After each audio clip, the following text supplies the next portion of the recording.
Tottenham till I die, Spurs diehards. Tottenham till I die. Tottenham till I die. Tottenham till I die. Spurs diehards. Tottenham till I die.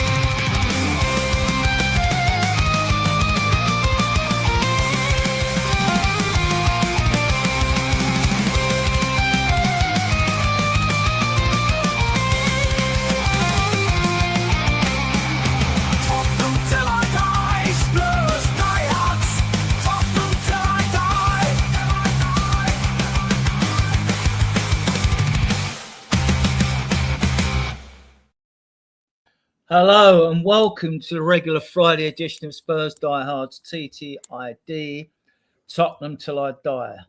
Have I got a good panel for you tonight, guys? So much better than the usual riff-raff we have on here, honestly.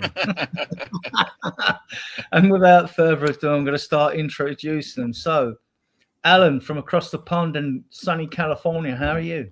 Yes, doing well, getting tan. It's nice out, so doing well. World Cup just started, so it's been interesting. And Sean, calling down in tropical Scotland. How are you, mate? Yeah, very tropical. Lots of rain. Lots of rain. I posted a picture in a WhatsApp group. It said in the Bible, it said it rained in 40 days and 40 nights. In England, that's just our summer. It's called summer. Yeah. And James, on the south coast, you've got palm trees down there, haven't you? What's it like down there? Well, it's been a tropical 19 degrees here Celsius, which is like it's going to get warmer apparently next week. Yeah. Well, no, tomorrow it's going to be a 24, which I think is like 75 degrees Celsius, something like that. So it's going to be humid, very warm. Enjoying it. The Weatherspoons was packed. Lots of people. Because there was a local event on, lots of blokes wearing suits, lots of women wearing dresses with not leaving much to imagination. So there you are. But we like it. Sean will be taking an ice bath in 24 degrees. I live in the Riviera of North London, like Enfield, Edmonton, and it's been warmer today. Yeah, so it's been okay. Yeah, warm weather's pleasant.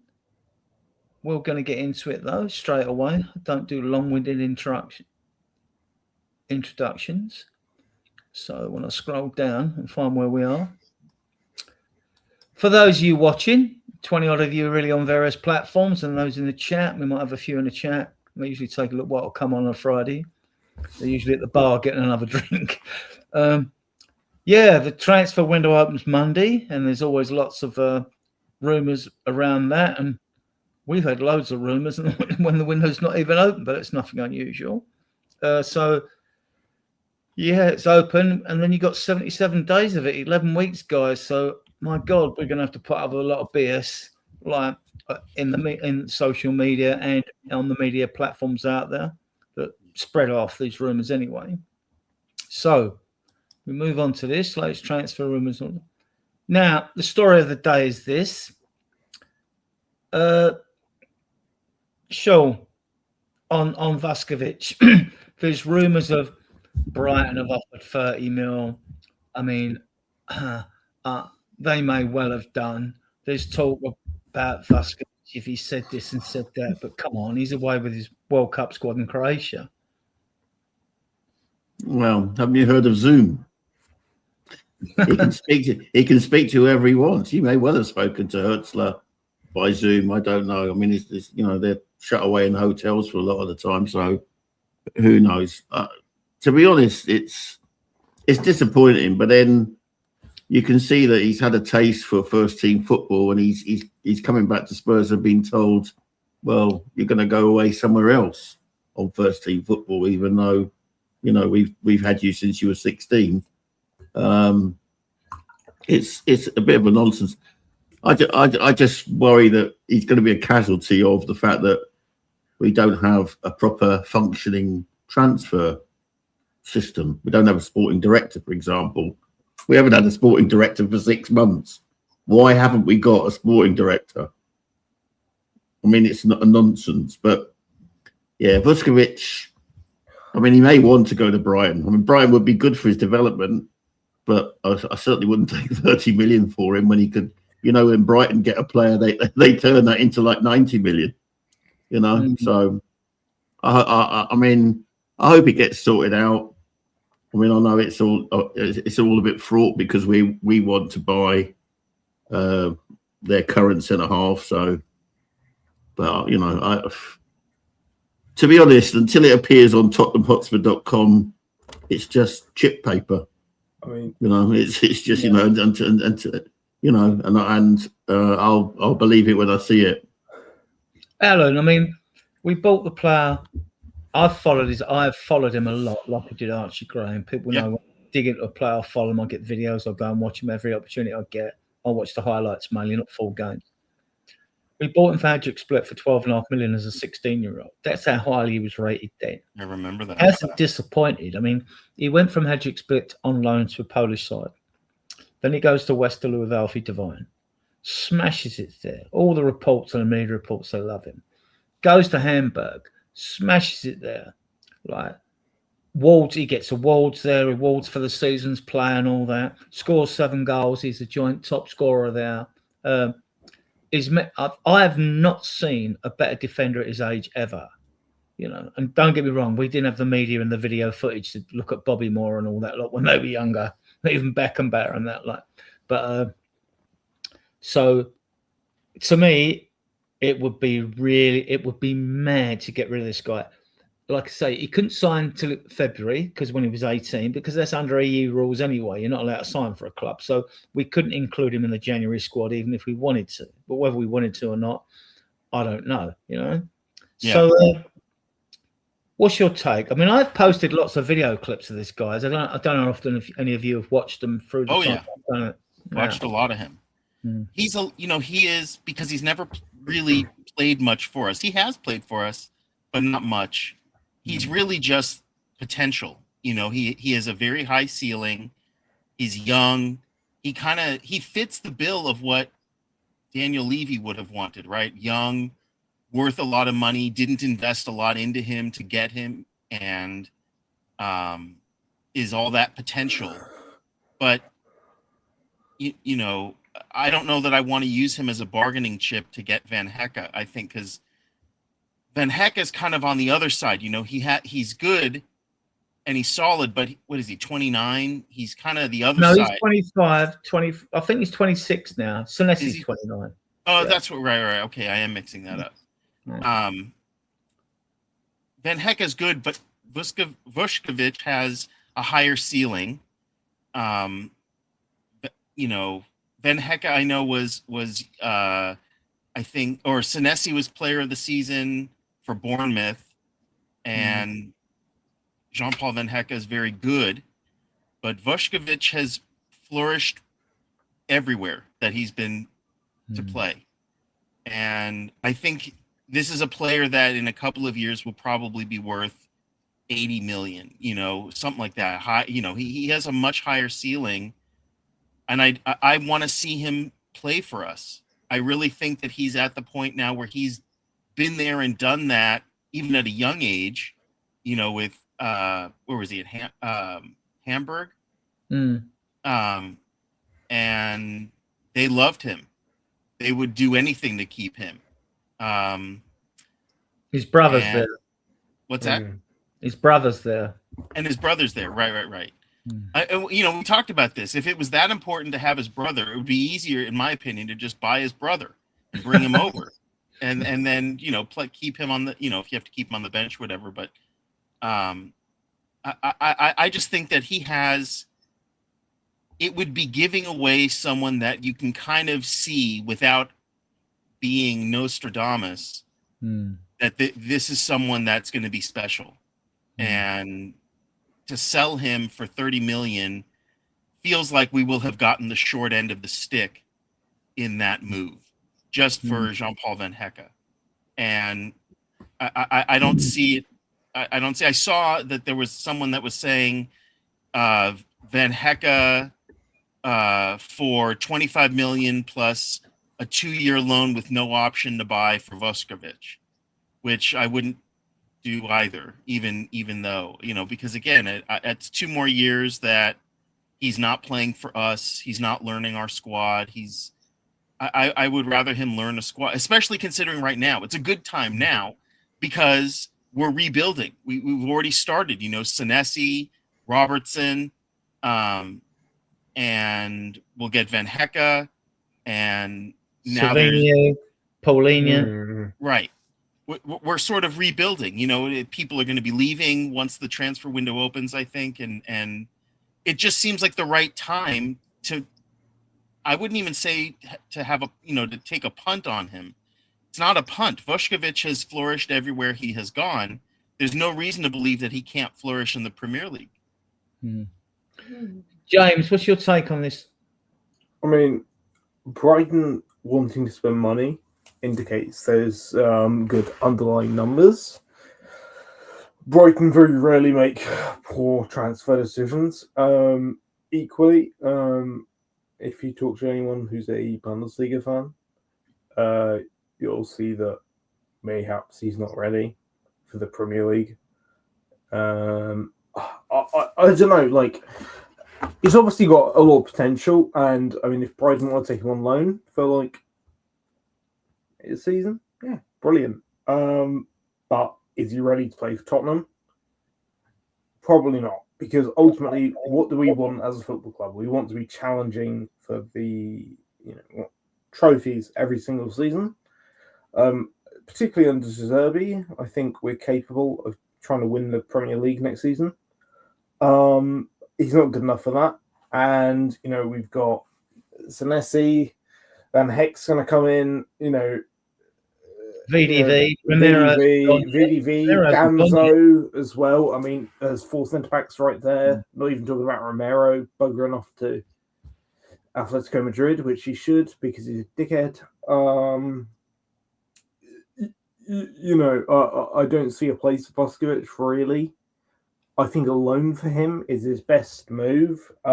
We shouldn't sell him. He obviously has a lot of potential. Go on loan. I think for him, the best move would be to the Championship, potentially a lower standard of football. However, the one thing the Championship has, which the Bundesliga may not have, is it's rough. It'll toughen him up a little bit. It'll teach him how to deal with that side of football. And I think that's what it needs, mayhaps. Or, even to a Crystal Palace, if a deal for Wharton means we give Palace, Vuskovic for a season, if that cheapens it a little bit, then, yeah, that'd be ideal for him, I think, actually.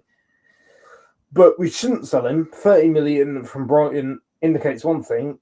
We shouldn't let him go, because Brighton don't spend 30 million on a bad player. So that indicates that he's a good player. So we should keep him, but loan him out. Sean, I mean, I really like this player. He's better in every metric than Danso, and I like Danso. So anyway, Spurs fans can throw as many pelts at me as they like. I just think Vuskovic is better than Danso, and if Romero was going, I'd have him as 4th centre back.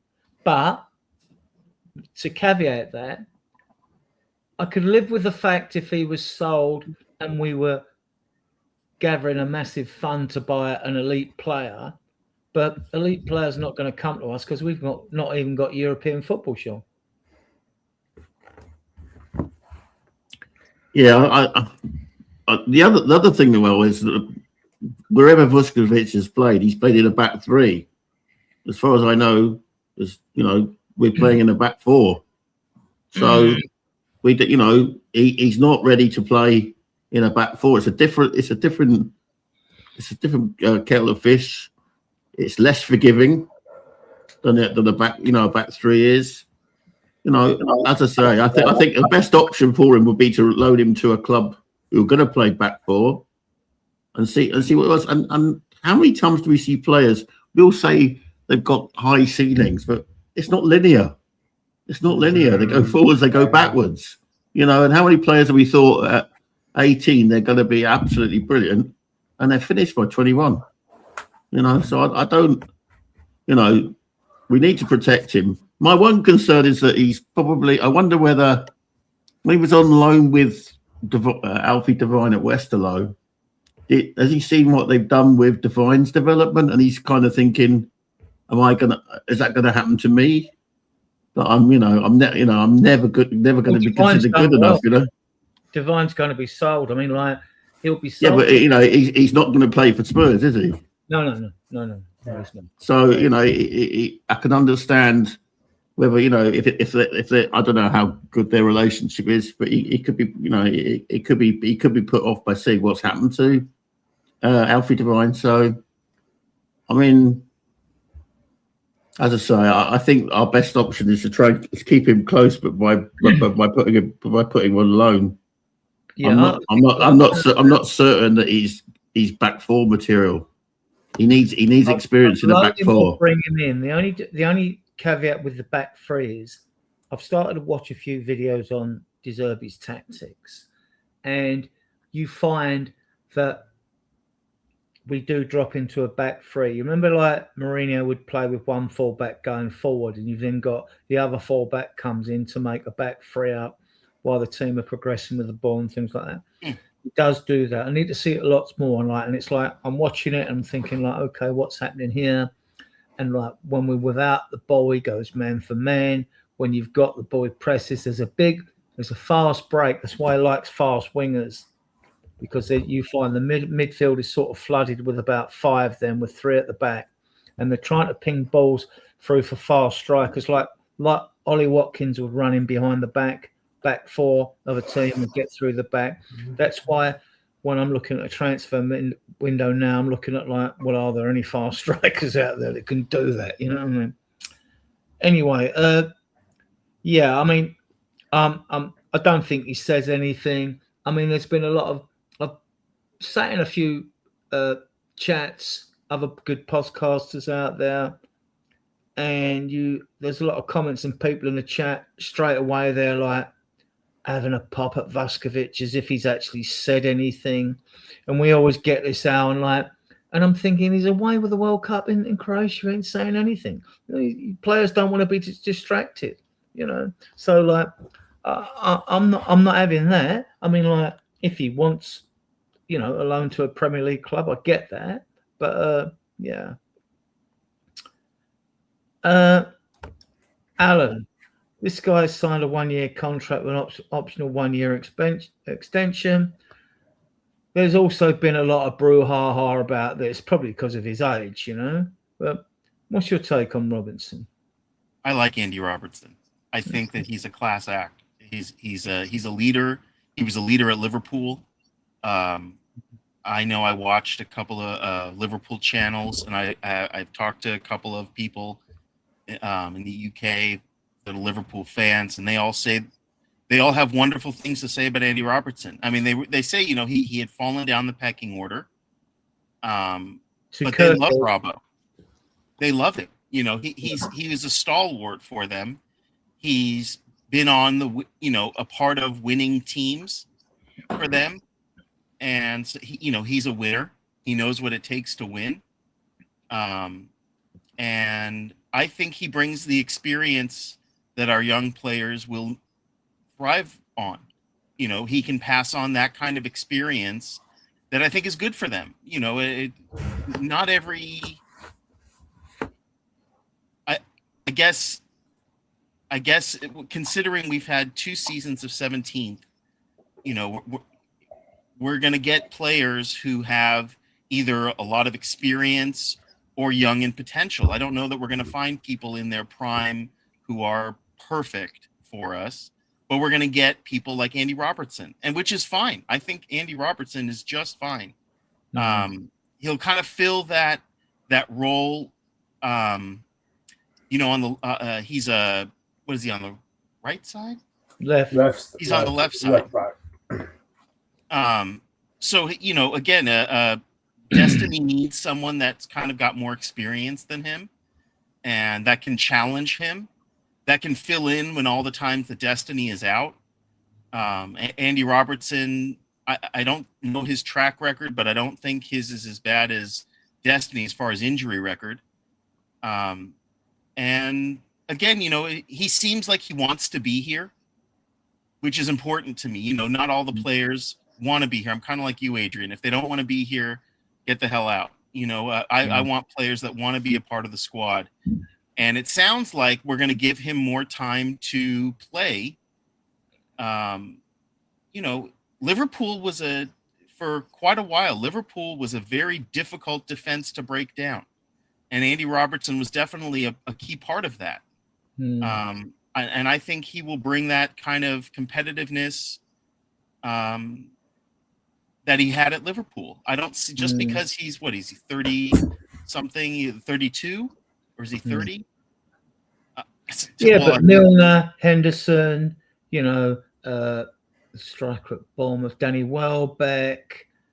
You had Neville, I think, Phil Neville.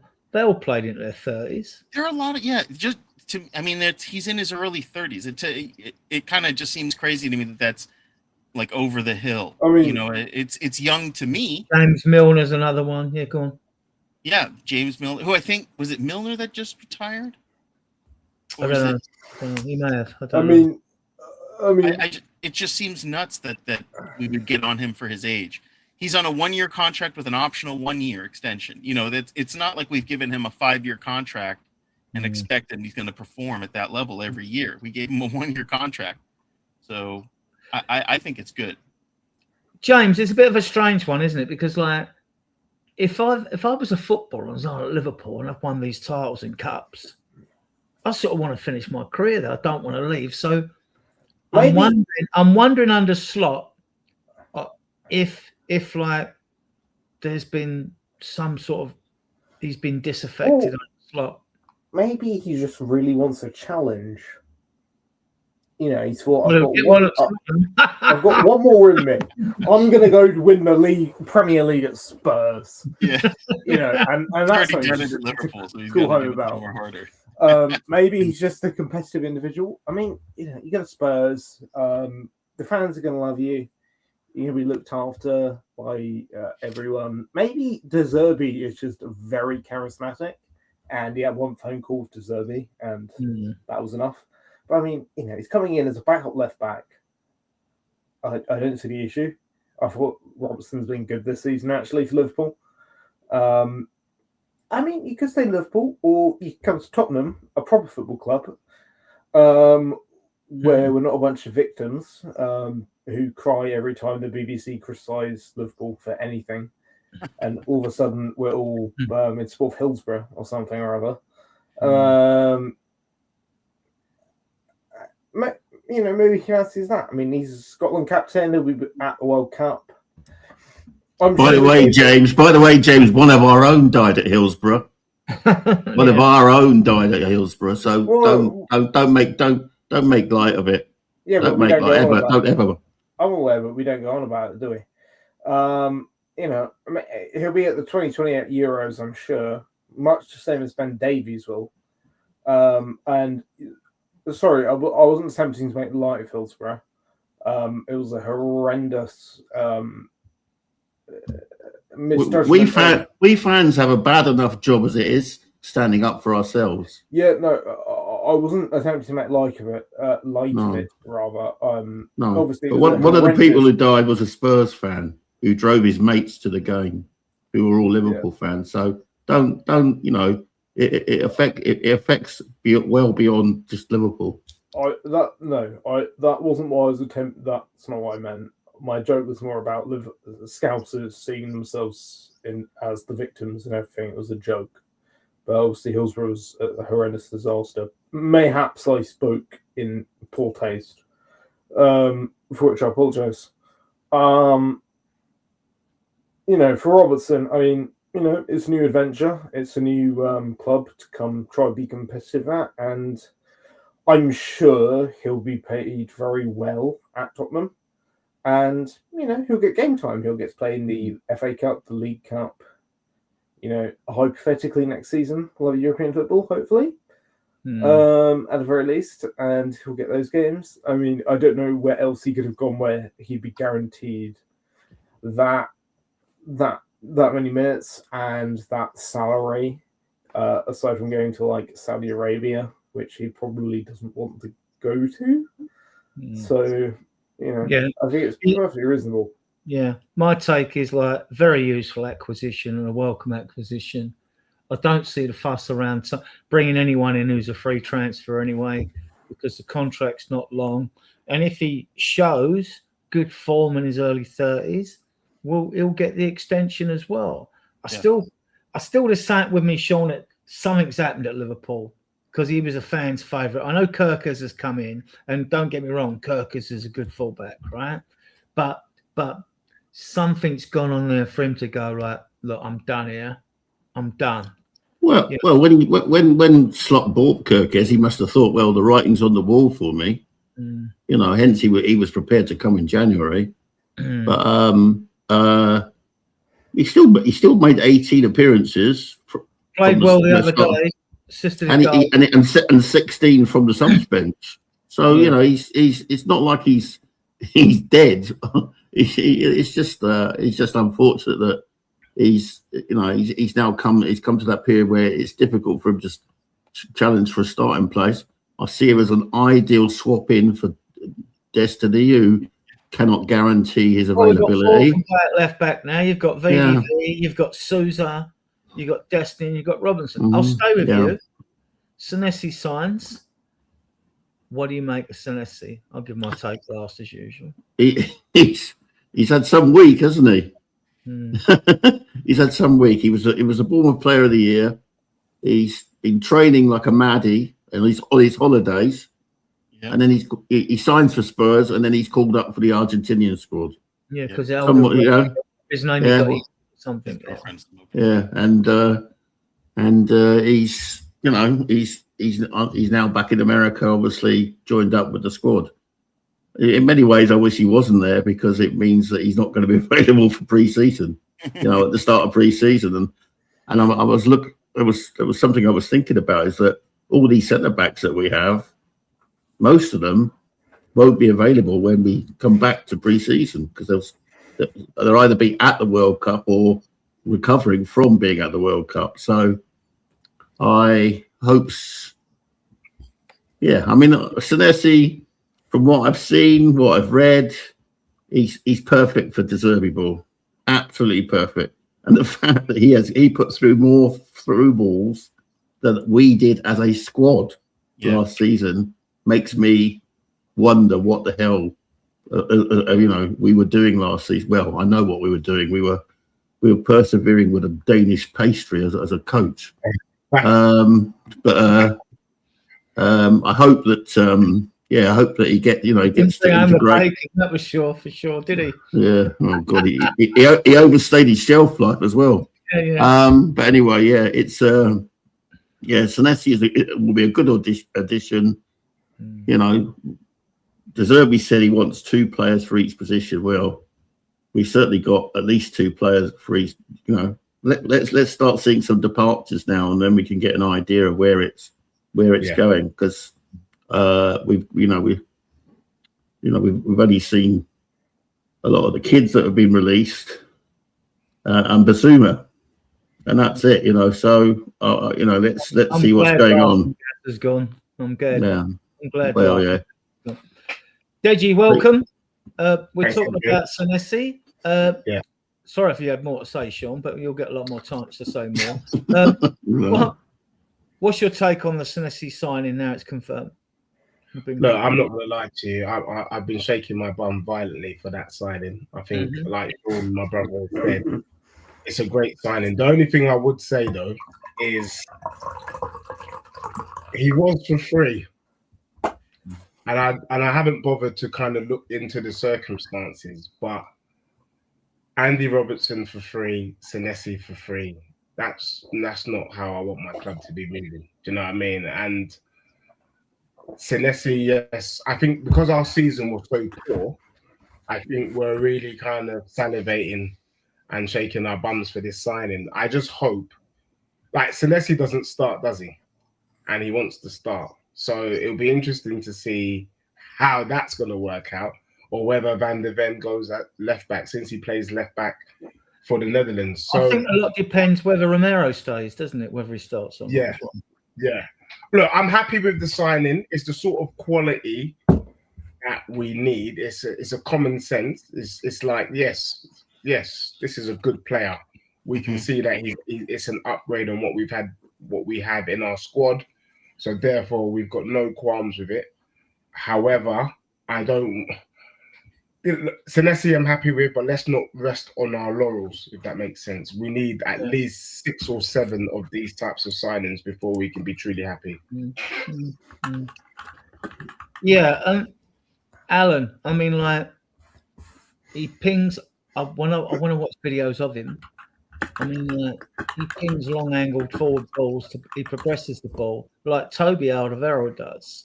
And if we get Van Heck in as well, what I like about that is the fact that before, whether you like Romero or not, I'm a fan. I've took lots of pelters and banter off of people for being a Romero fan, right? But if he goes, what we miss with Romero, where he's been suspended, injured, or whatever, is when he's not been in the team, we've missed that ball progression. Yeah. But now it looks like we're going to have 2 that can do that. So if only one of them's playing and they get injured or whatever, we're not going to lose that ball progression at the back. Yep. Yeah. Look, Senesi had a good season. Bournemouth loved him. He got player of the season for them. That says something, because Bournemouth had a very good season. They were a tough team to play this season.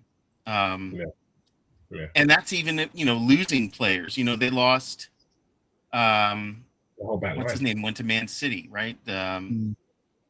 Semenyo. Yeah, they lost Semenyo. And they still were doing just fine. It's as if he wasn't even there.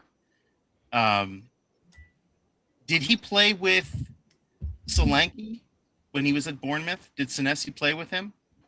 Yeah. He did? Okay.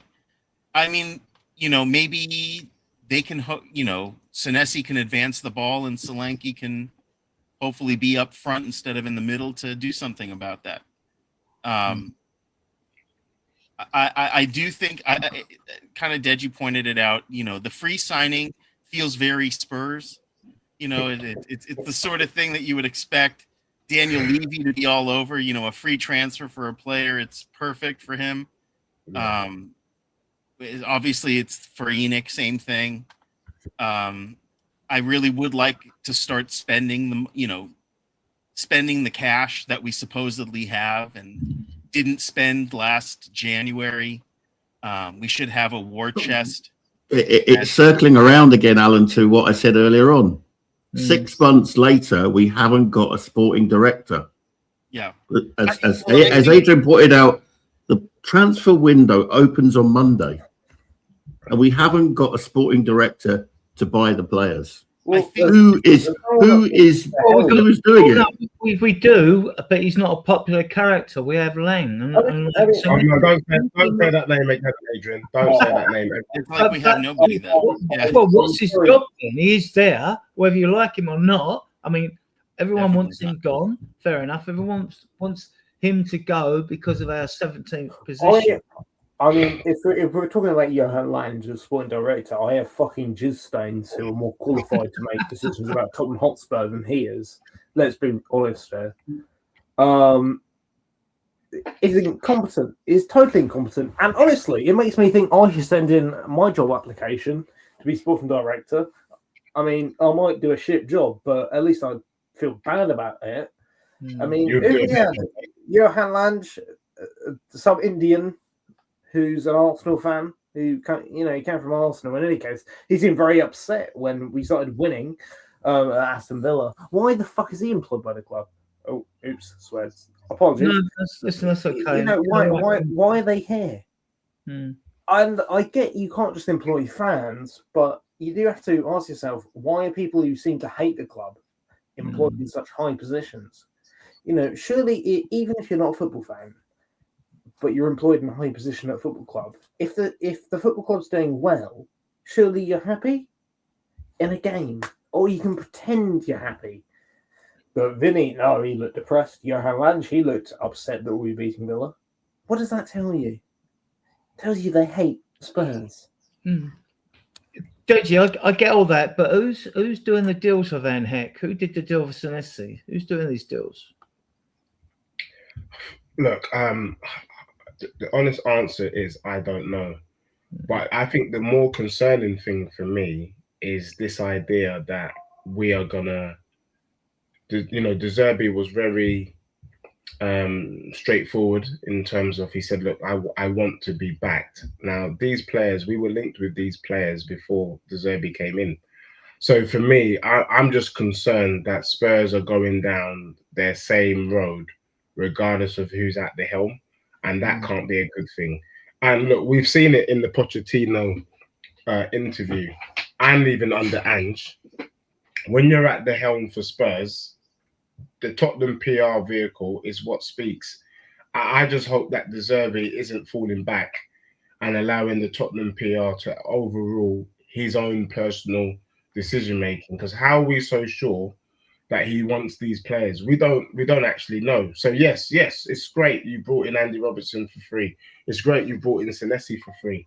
Are those De Zerbi type players? Is that who De Zerbi wants? Because if he doesn't want them, then I don't want them at my club. I want him to have exactly who he wants. And so far, he wants Palhinha to stay. He was open about that, and it looks like we might not extend that contract.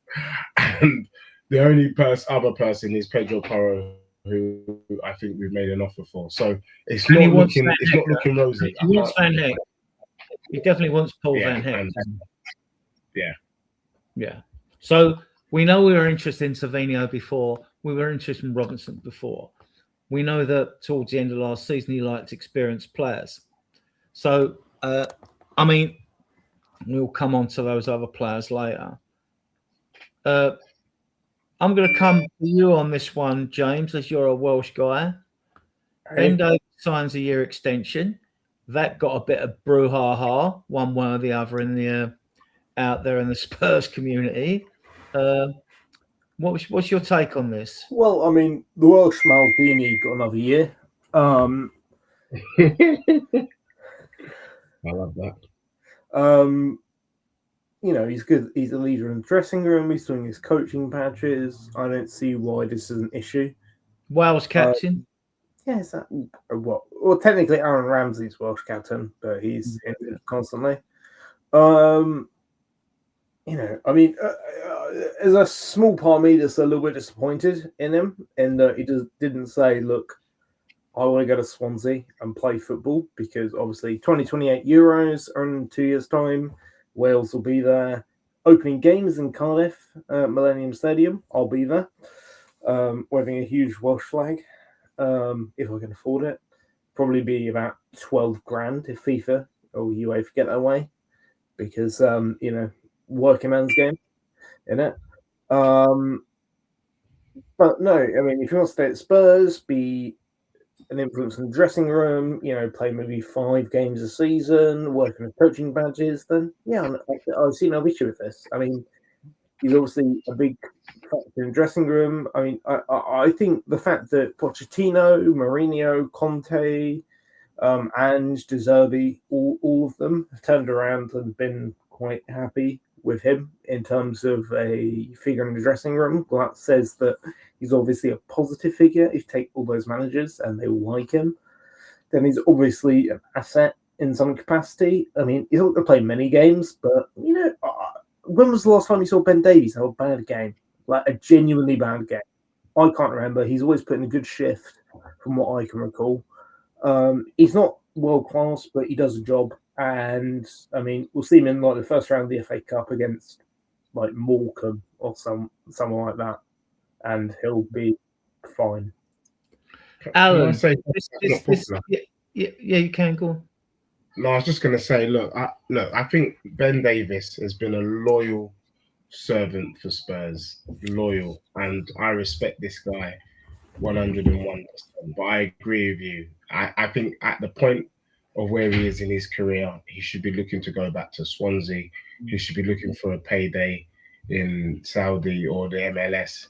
What I'm not understanding from Spurs, again, we need, when they talk about a rebuild, this is it.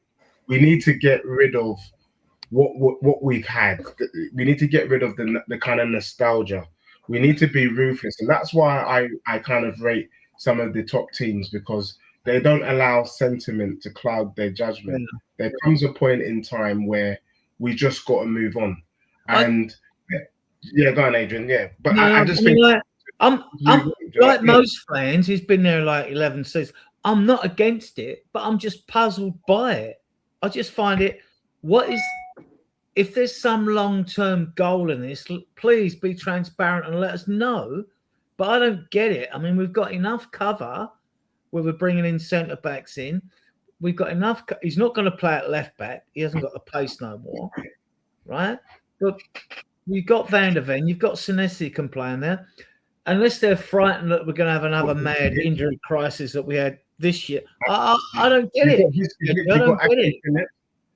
Is it Ashley Peters or Ashley Phillips? I don't. For me, I sometimes certain decisions determines how seriously the club sees the club, if you know what I mean. Mm-hmm. Signing Ben Davies with a 1-year extension to me says more of the same. You know, we have had 3 statements this summer. A statement from the chief exec. We've had a statement from the Lewises. We've had a statement from Vinay. We just stopped short of getting a statement from my mum. And all you've done is give us more of the same. It's about time your mum was more transparent, right? Yeah, give him a testimonial. Give him a coaching job if that's what you want to do. Give him like a proper job. Give him a proper role. But Ben Davies is not playing for Spurs next season. No, it's not. If Spurs are hoping to go back into Champions League football, then he doesn't play. And the one thing I said the last time we streamed together, lads, just hear me out 1 minute. If the Premier League is run anything like American basketball or American NFL, there is a wage budget. Yeah, he is occupying someone else's potential wage. Yeah, that could be the difference between securing a big talent or not, because Spurs are renowned for offering, let's say, 150 grand, but the player wants 180 grand. That could be Ben Davies. Do you know what I'm saying? So what are we? If we're in Europe, we could be homegrown, Alan. But I mean, you could also say he's blocking the pathway of a younger player. Yeah, we love Ben Davies, right? What's not to love? The guy is loyal. He tries his hardest. He does everything he can for you. He's a 7 at the best, and you're probably always going to get a 7 out of it. But give him the Ryan Mason treatment. You know, send him off to go get his coaching. You know, what do they call it? They have to get certain coaching hours and stuff like that. Send him, get him his time as a coach, because he's a very bright guy. I think he got his master's while he was at Spurs. I mean, from what I understand, Alan, he is going to get his coaching because he's going to be working with the academy. So yeah, if that's his role, then that's his role. Right. But for too long, we've been saying that once the first choice player goes, the replacement is too low. And from all accounts, all season we've had a problem with discipline. Cuti Romero wouldn't turn up on time for training. He's a bloody team captain. Yeah. Basuma, you know, he might turn up in the middle of the week. You know, we need to clear the decks. But one thing you can be certain: Ben Davies is there on time. Andy Robertson will be there on time. And what we're doing, building that floor. I don't want to hire him. You may be onto something, Sean, when you mention the academy, because if Ben Davies is on 70 or 80 grand a week, that might be the same money he might be on if he's with the academy anyway. So that might be. I don't know. I mean, we don't know because the club are not being transparent. That might be part of it. Go on, then, James. And back to the point I think Sean was making. It's about setting standards of the football club. You know, Davies, Robertson, etc. They will be there. They'll be setting an example for younger players, or you know, even for the first team players who are new to the club. They'll be setting examples and saying, if you're at Spurs, this is what is expected of you. You know, obviously that should be the job of the manager, but to some extent, it's going to come down to the veteran players. I mean, Ben Davies' job may well be saying to players, "This is what it means to be at Tottenham. You're expected of X, Y, Z. You do X, Y, Z. You show up on time. You present yourself well, and you give 110%." And if that's all he does, then I think he's an asset to the club because there's too many players in recent years who haven't done that. Okay, we'll move on. Alan, Savino, rumoured 60 mil deal. You know, I wasn't convinced by him and the output that he's put out when we first were after him last summer. I don't know that he really had much of an impact on Manchester City's season. And I just don't see spending so much money on him as good money well spent. You know, I think that's kind of, it's all, to me, it's like it's hype. And someone mentioned it in the chat too. It's like, I don't want to necessarily spend on what potential. I just don't see it. I'd rather 60 million gets you other players that have better numbers, that are better proven. And, you know, I don't see it. Personally, I don't see going for Savino for 60 million. I think it's just hype, and that's about it.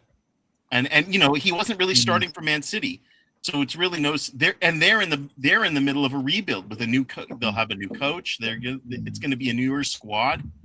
You know, I just don't see it. I think we're kind of taking their leavings and spending 60 million on it. I just don't agree with it. Well, the question I'm going to come to you. I'm going to come to you, Deji. I've been saying on podcasts for like 2-3 seasons, right, that I don't care if we've got Ronaldo on one wing, Messi on the other. I want wingers to score goals. Now, to me, Savino, I've watched videos of him, watched him closely. He suits the De Zerbi system because of the pace. He's technically superb. But we need goals for him, Deji. We need goals from our wingers. I mean, even Kudus, who I think is another fantastic player. You can have all these fantastic players. You don't score goals, you're not winning games. Deji. Yeah. Adrian, I thank you for asking me this question. Unfortunately, Savino doesn't pass the eye test and the data test. The geezer scored 1 goal last season for the whole season. And it also goes back to the question I asked earlier. We were linked with Savino when we had Thomas Frank. I'm not about to believe for 1 minute that this is a De Zerbi type player. I think we spoke about earlier in the week where I said we want a goal scoring winger. I would rather have Vitoma. I would rather have that geezer from Real Betis. He's injured. Abdi Ezzalzouli is injured. Yes. Now. He's injured now.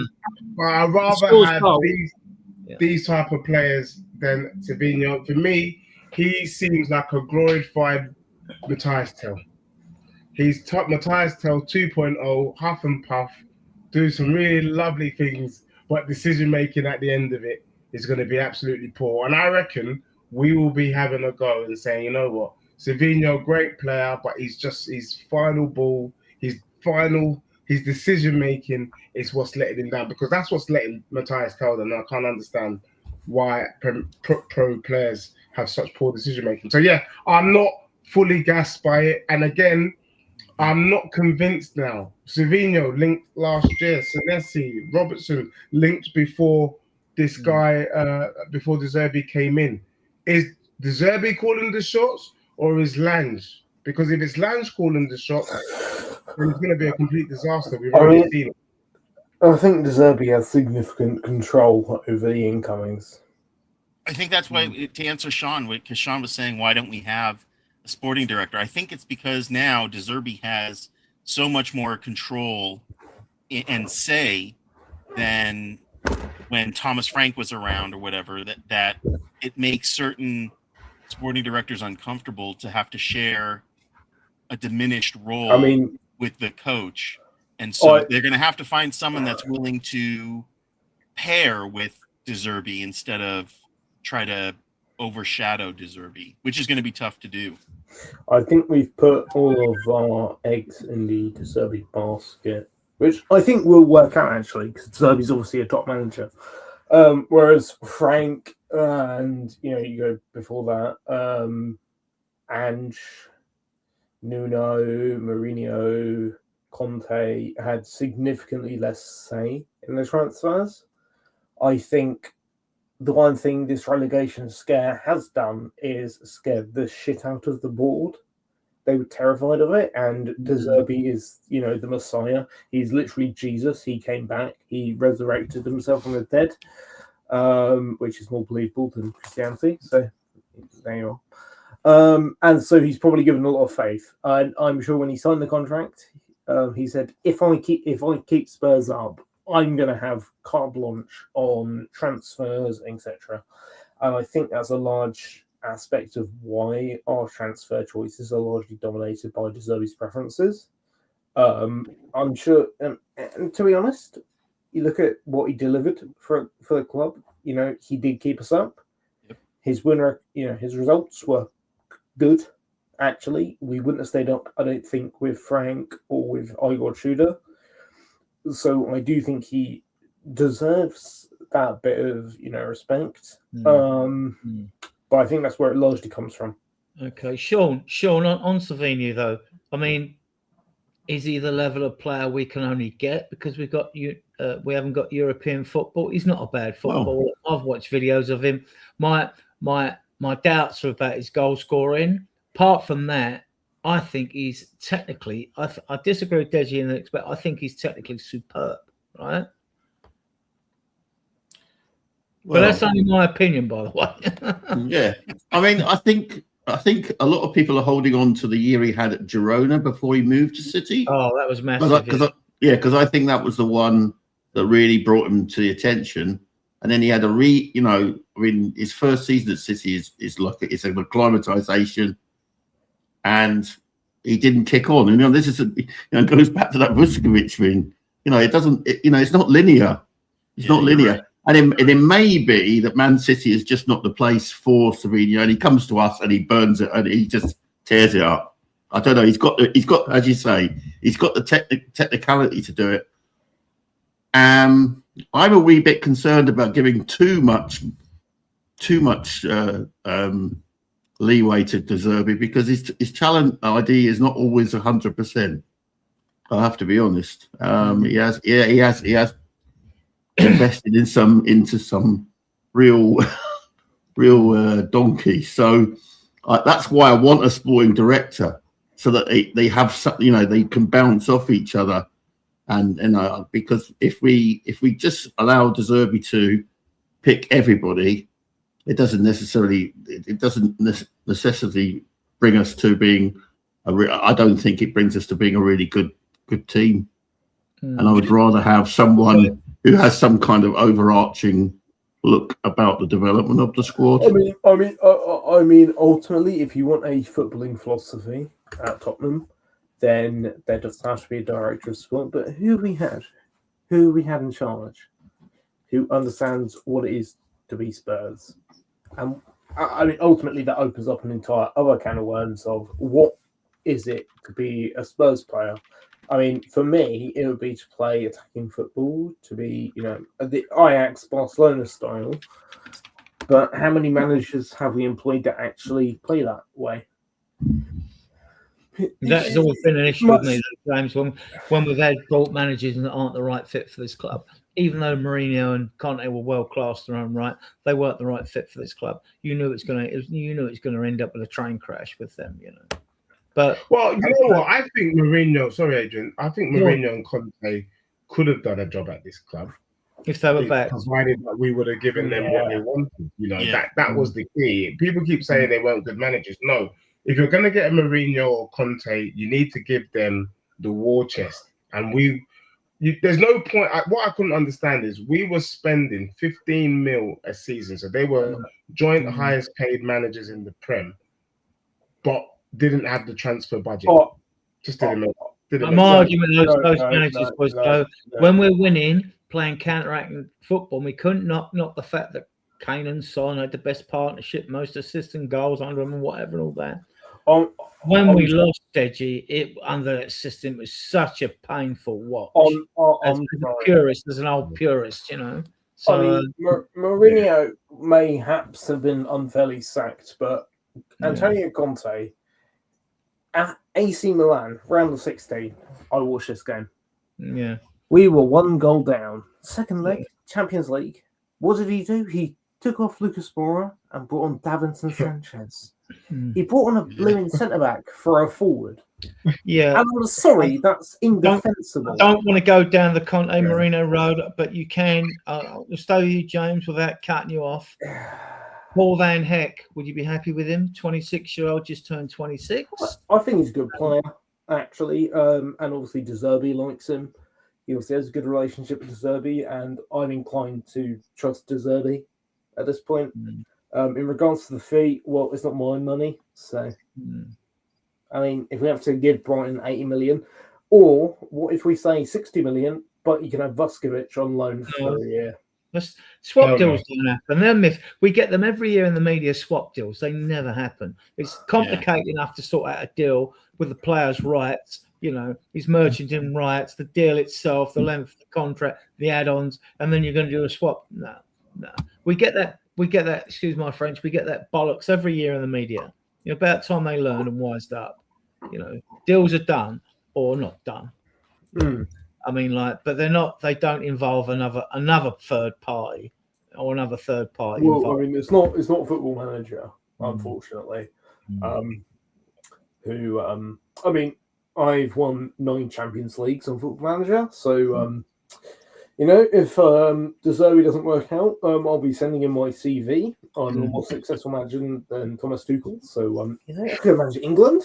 And I'd be playing Jordan Henderson every game so that England lose. Alan, are you happy with Paul Van Heck? I mean, it looks like this deal will get done. I mean, he's got a year on his contract. I mean, don't get me wrong. We were supposed to be close to Ezzy and Morgan Gibbs White. So, I mean, with this club, anything can happen. But, I mean, happy with him? I mean, some of their fans have question his defensive capabilities. So, he might be a bit slow and all that. But he does progress the ball well. And like Senesi, he can ping them long angle balls and progress play that way. Yeah, he's a big guy. What I like about him, especially for Spurs, is apparently the guy would run through a brick wall for Roberto De Zerbi. And you know, you want players like that might give that bit extra. You know, maybe he wasn't jiving with the coach at Brighton the same way he would with Roberto De Zerbi. He's a very good player. Look, Brighton had a great year. They've done very well, you know, and some of that at the very least has to be because of their defense. And some of that has to be because of Jean-Paul Van Hecke. He plays with Mickey van de Ven, and hopefully the two of them jive together, you know. I know Mickey van de Ven, I was reading about that they were talking about going to Spurs, and he said it would be a good thing. You know, I think it's good. If De Zerbi wants him, I'm willing to back De Zerbi. I mean, ultimately, that's how I feel at this point. The guy kept us up in the Premier League. I'm willing to give him the benefit of the doubt, at least for a window or two, to see what he can do. And if this is someone that he wants, and this is someone that would run through fire for the guy, then I want him at the club. If he wants to be here because of our coach, more, you know, all the better. Sean, your take on Van Heck? You a fan? You're muted, mate. You're muted, Sean. I'm coming to you next. It's probably for the best, actually, that I'm muted. But anyway, it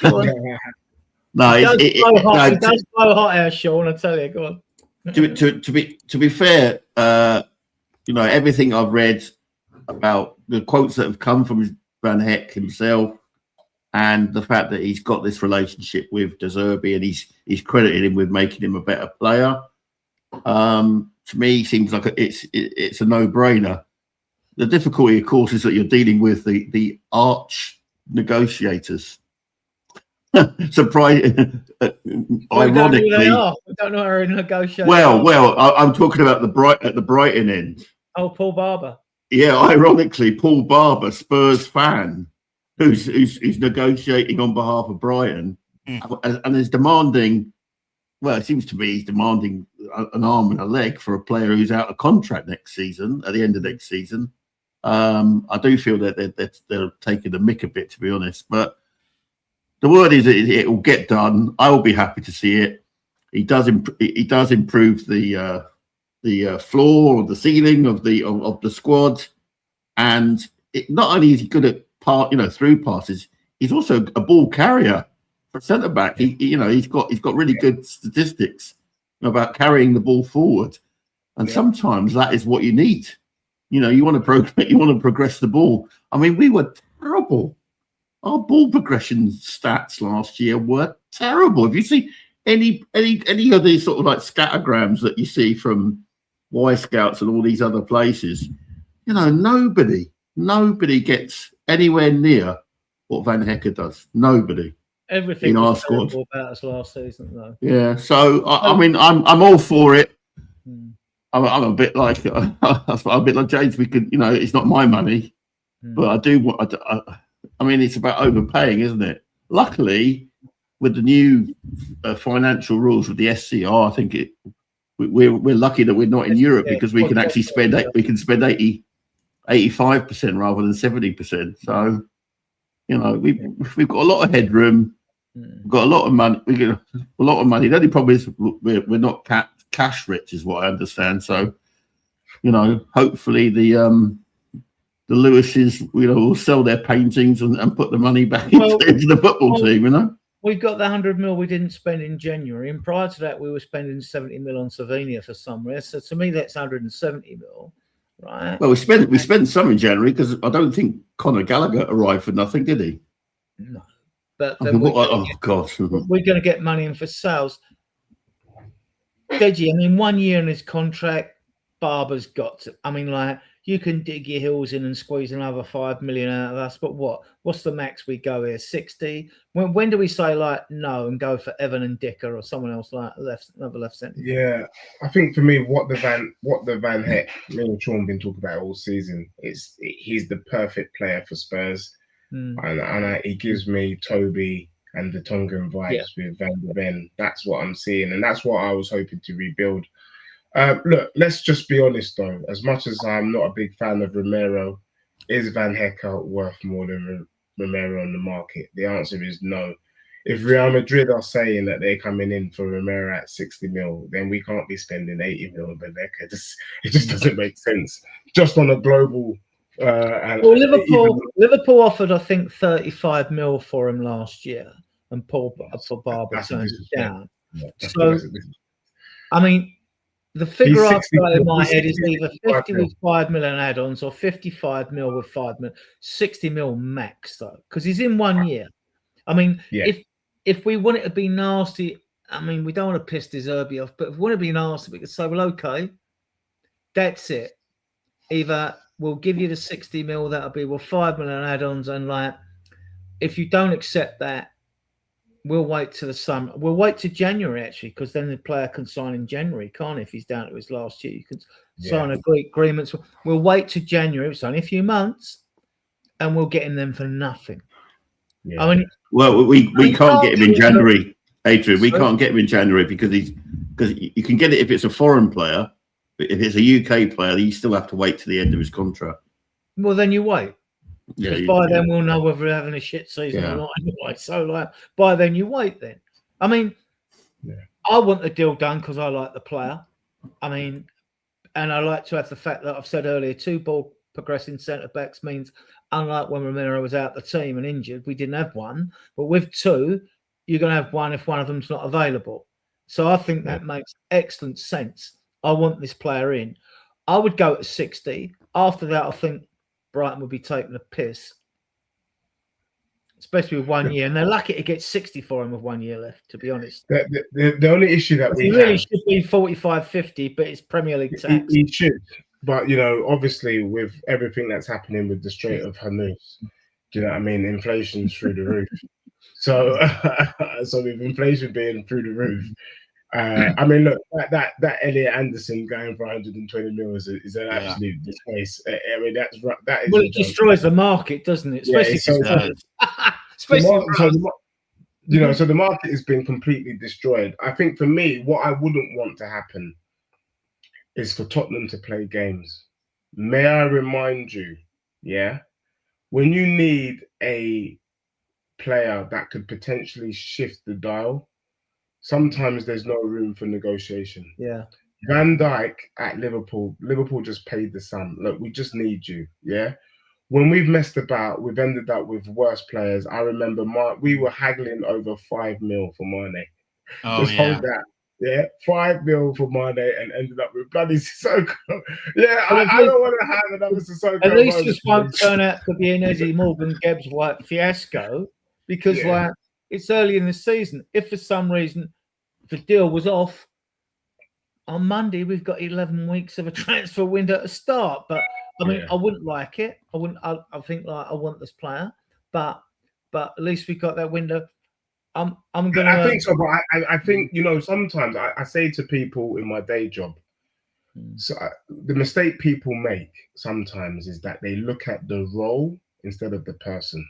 So you can have a project manager role and think I can just recruit any person with a project manager background and they'll just do a good job. Sometimes that doesn't happen. Sometimes you need the right person who is the right fit. And if you found someone with the right fit, don't mess with it. We all know, we didn't need De Zerbi to tell us this, that Van Hecke is a Spurs player through and through. He comes into that back line with Van der Ven and Senesi, and all of a sudden we would have gone from having one of the worst defences in the Premier League to one of the best defences in the league. I'm telling you, that's how big a player Van Hecke is. Sean can tell you, I've been asking for Van Hecke. And the reason why I wanted Van Hecke over Romero is not necessarily about the quality, because I think they're on par. He's more likely to play more games. He's more likely to be available. We're less likely to lose him to a red. We're less likely to lose him to an injury. And for that reason, it makes him more valuable. Deji, come on. I mean, we need to get this guy over the line. Deji, come on. I mean, Romero's only had 6 red cards and 41 yellow cards in, like, you know what I mean, in 5 seasons. But he has averaged 32 games in 5 seasons a season. And funny enough, VDV's only been with us 3 seasons, and he's averaged 32 games a season as well. So read into that what you like. Yeah. So Sean, I'm going to come to you on this guy, right? Paulina reduced free. You know that saying that goes around a club, just pay the fucking money?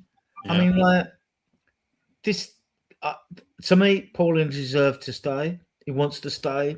And now we're going to Levy. We're going to Daniel Levy mode over this one, I think. Do you want him or not? Sean? Hello? I go backwards and forwards on Paulina. I mean, you know, because he was I think he's yeah. I mean, you know, he stepped up and scored important goals, and you know, he's very good defensively. But you know, in order to accommodate him, De Zerbi had to make him play like a covering right back at times, because he knows he's got no progressive pass in him, and I think we need a progressive passer at the base of our midfield. I'm not sure Paulina is that. I mean, again, you know, I would have it. He hasn't got the legs to get about the pitch to go left and right. He's a good up and down player. Right? Yeah. But I think he's a squad player at best. Yeah. He's a squad player at best. He's part of that ceiling. I don't see him as raising the ceiling. He's part of that floor. He's not raising the ceiling for me. He's not a Wharton, for example. But he's made an impact. The question was, would you take him? Because it's quality player. Let's forget about not under the terms that Bayern not under the terms that Bayern reeked out of us last summer. No, too expensive. Yeah, I agree. Look, I think there's a sentimental value to Paulinho because he scored some important goals really this season, but that's also because the team was so dusty. Let's just be honest with ourselves. I fully agree with my learned friend Sean. We need a ball playing midfielder, and look, we can't allow sentiments to cloud our. Barcelona is not keeping Rashford. Rashford's had a fantastic season at Barca, and they're not taking him back.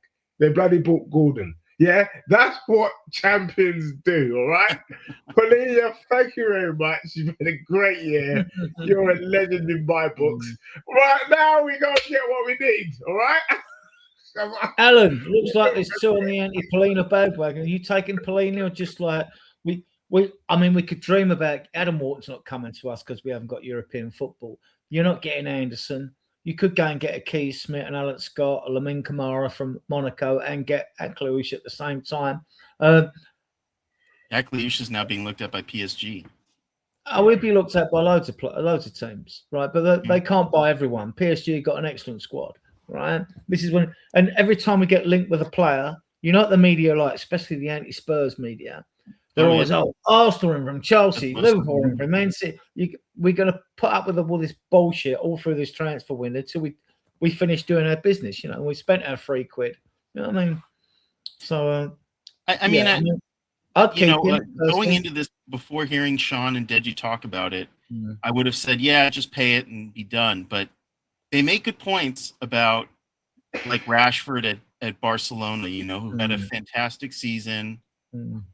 And they're still letting him go, and they went for Anthony Gordon from Newcastle, who I don't even know if he had the same season that Rashford had, but he's probably got a higher ceiling at this point. And they probably got him for better terms too. But what did they pay for? On record at saying he wouldn't come to Spurs anyway, so that's out the window, right? Yeah, Rashi wouldn't come to Spurs. He's already said he doesn't want to come to Spurs. But that killer instinct for the top clubs, they're willing to say, we loaned you. Thank you so much. You did great. Have a great life. Go back and then go get what you need. So he's got an offer at Sporting Lisbon. Yeah. So I'm torn. He's not going to go hungry. Now you guys make good points. I could be swayed to that direction, because it does make sense to me that, there are things that he lacks. He's not the fastest player. He's not a progressive ball playing guy. But he is a solid unit guy who makes the tackles when you need him to make them, scores the goals when we needed them to be made. But does he have that in him over the course of the next season or two? I don't know. So it could be sentimentality that makes me want the Spurs to just pay it out and get him. Adrian, if we were offered Bruno Guimaraes from Newcastle over Paulinho, I would take every day. Every day. I would take Pellegrini. Hasn't signed a contract at Roma. He's been there all his life. I think he will, but he's a Roman. I would take Keith Smith. I would take Alex Scott. I would take Anderson. I would take. I actually wouldn't take Alex Scott because he's Gabriel Sara. I'm looking because we need a creative midfielder to compete with Maddison because Xavi's not fit, and I don't believe that Decky or Kudus are number 10s. I don't care what he says. The same as I didn't believe when De Zerbi said that Tell's a left winger. He's not. He's an inside forward, in my opinion, every day and twice on Sundays. So I would even go and get David Fratesi of Juventus because he didn't get much game time. I've liked him he's one of the players I've liked for a few seasons. But what I want, I can only suggest things. And I'll throw loads of videos out. If we're going to go to Juventus, let's get Locatelli. Yeah, I never try to browbeat people. I just go like, look, I post the videos in the WhatsApp group. I send them to Deji and you guys.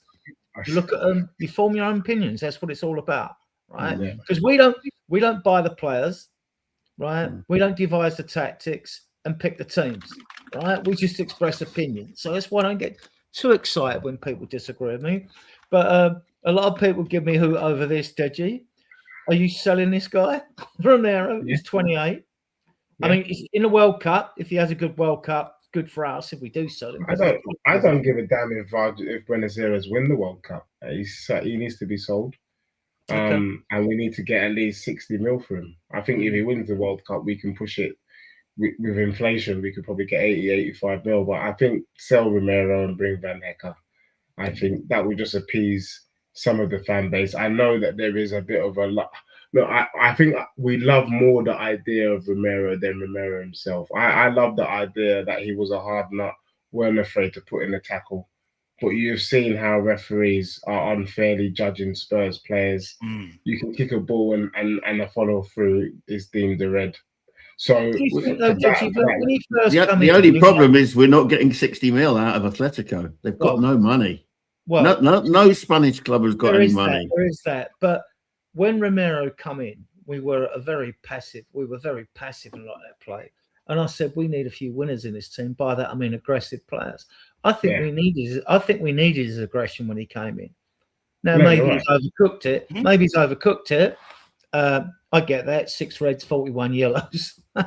Mind you, the amount of yellows are not so critical. It's only if you get suspensions for them. I mean, 18 games. For the first 18 games, if you get 5 yellows, you get a suspension. 32 games, you get 2 match ban. You know. So and even the reds, unless you're sent off for violent conduct, it's a 1 match ban.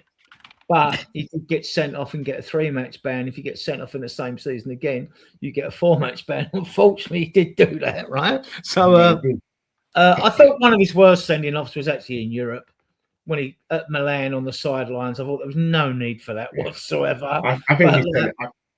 No, to be honest, the one against Liverpool was unforgivable. Well, we were 2-1. Chelsea and Arsenal. They're all against what you consider top 4 clubs. Them Reds. So maybe in a big games he gets a bit too hot-headed, you know. But I mean, to me, he's a quality footballer. It doesn't get around the equation. The only teams with 60 million, which Deji has already said is the price, are in England. Yeah. PSG can buy anyone. The Arabs can buy anyone, but I did see this week, Sean. I did see though this week that he was linked with United. I won't lie to you, that would piss me off. He's on record as saying he wanted to finish his career in Spain, though, did he? He has been on record. Yeah, then he's gonna have to go to Madrid. What wouldn't be right, and I think it would be irresponsible of the club, is to sell him less than 60 mil. Yeah, like that is poor business. Not you don't sell a World Cup winner, Argentinian. I could see him going for 45 though, to be honest.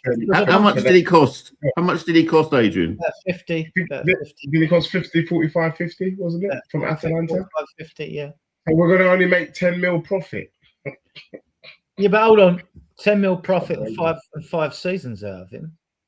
You've got to look at the value of what the player's given you over the period is with you. And then, to me, if he goes for 45, in a way, to me, I know it's not mathematically possible, but in a way, we've made a profit on it.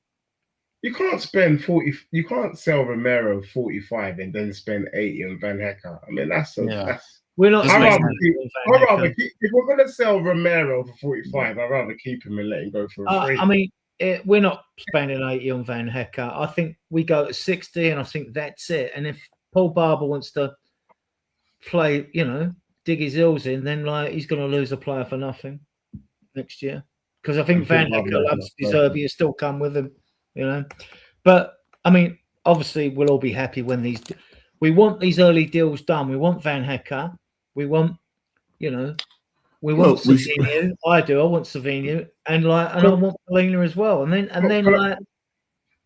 Just sorry, Adrian. Just to say, we need to talk about the fact that Tottenham as a football club I reckon we have a hoarding problem. We are hoarders.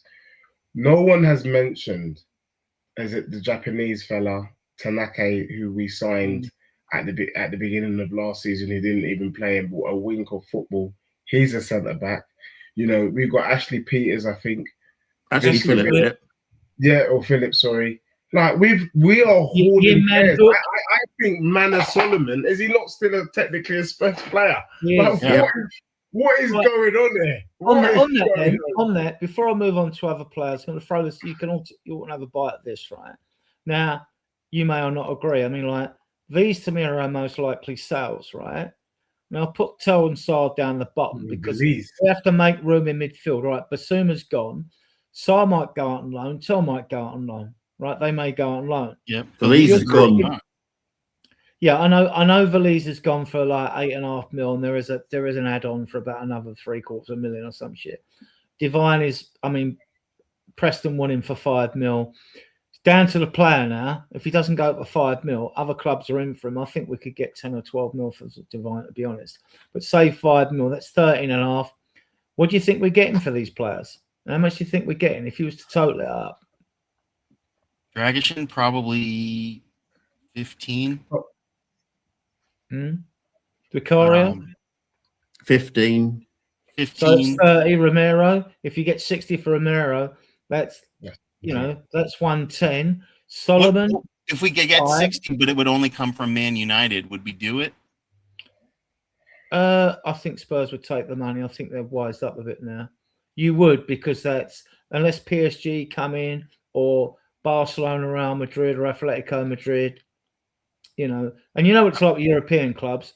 They're extortionate when it comes to selling their players to us, but then they plead poverty when they want to buy one of ours, right? Yeah. So if you said 60, well, let's be considered, say 45. You've now said 15 and 15. That's 75. Solomon, you get 5 for it's at 8, right? Velez, we know, is 80. He's 8.5 anyway. So it's 85.5. Divine 5. You're in the 90s. Richarlison. There are no strikers out there. You're going to get 30 for him. You're talking 120 mil. That pays for Savinho and Van Heck, right? Plus, you should have millions left over. That's before we spent the 170 mil. There's no excuse for this club for not fixing 90% of our issues, in my opinion. Yeah, the only issue is, I think, with Tottenham is that the players are so poor that even some of the figures that we've just banded about today is wishful thinking. I mean, you got to think like someone has to be prepared to pay 15 mil for Vicario. Now, I'm not going to lie to you. I would pay 500,000 for that fella.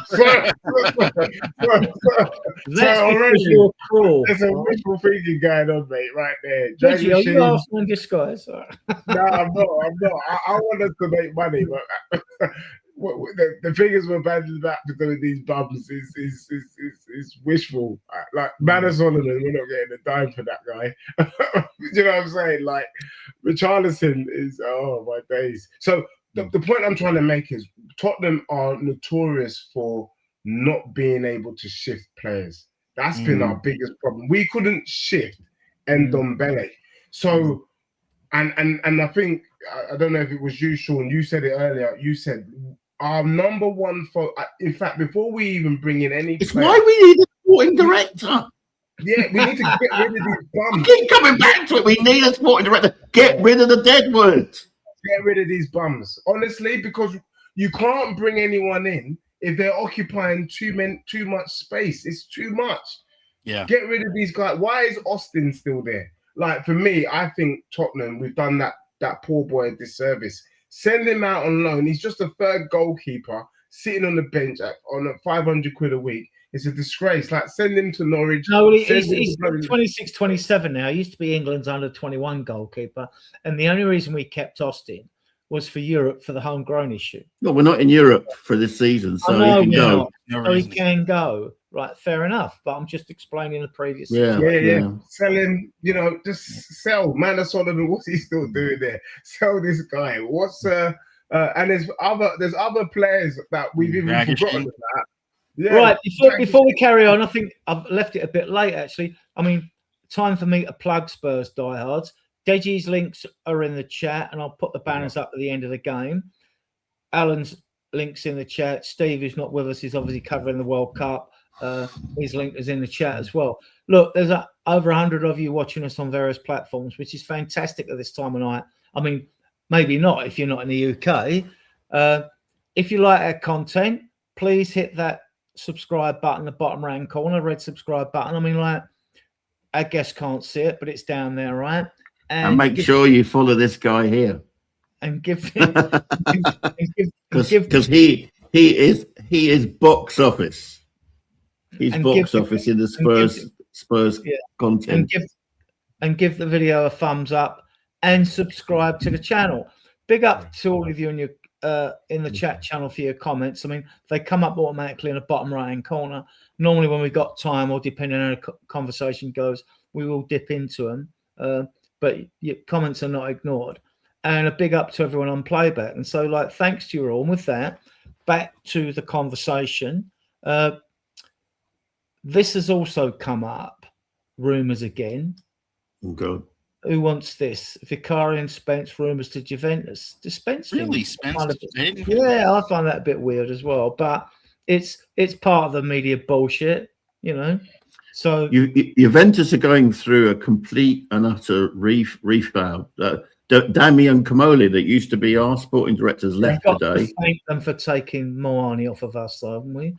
Yeah, I mean they'll you know, AC Milan have sacked all their management, the coach, the sporting director, the whole lot of them have gone. So, I mean, that's what, you know, that's what the benefit of you know, a serious team when they failed, as they have done, by not getting into Europe or not getting into the Champions League.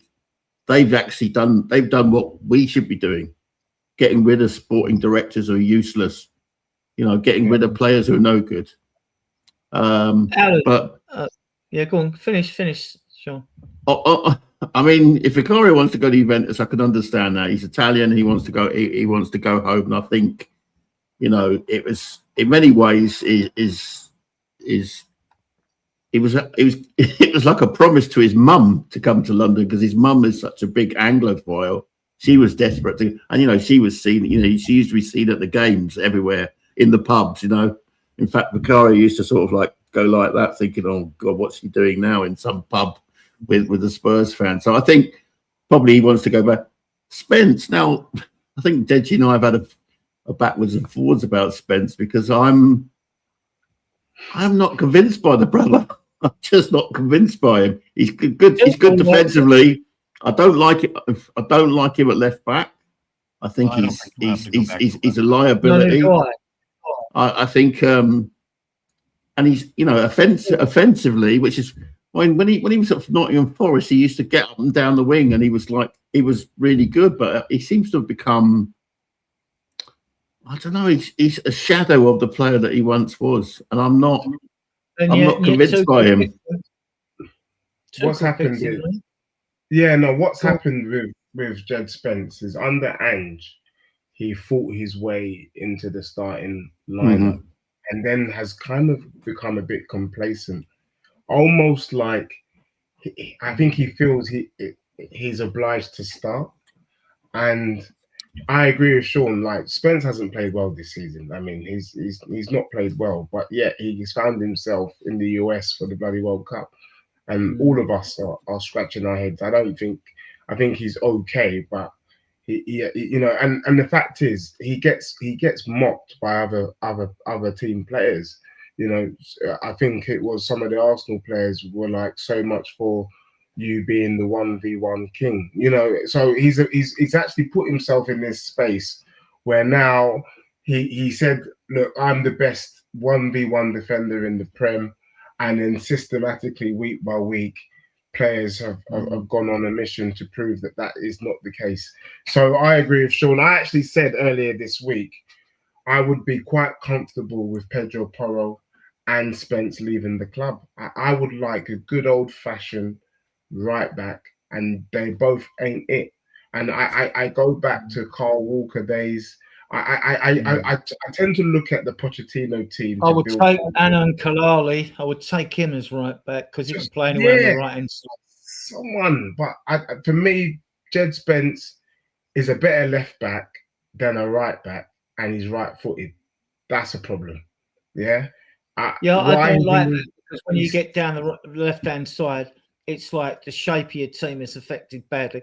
I mean, I want left-footed players in left-footed positions, right-footed players in right-footed positions. He's always having to cut back. He's not comfortable on his left foot.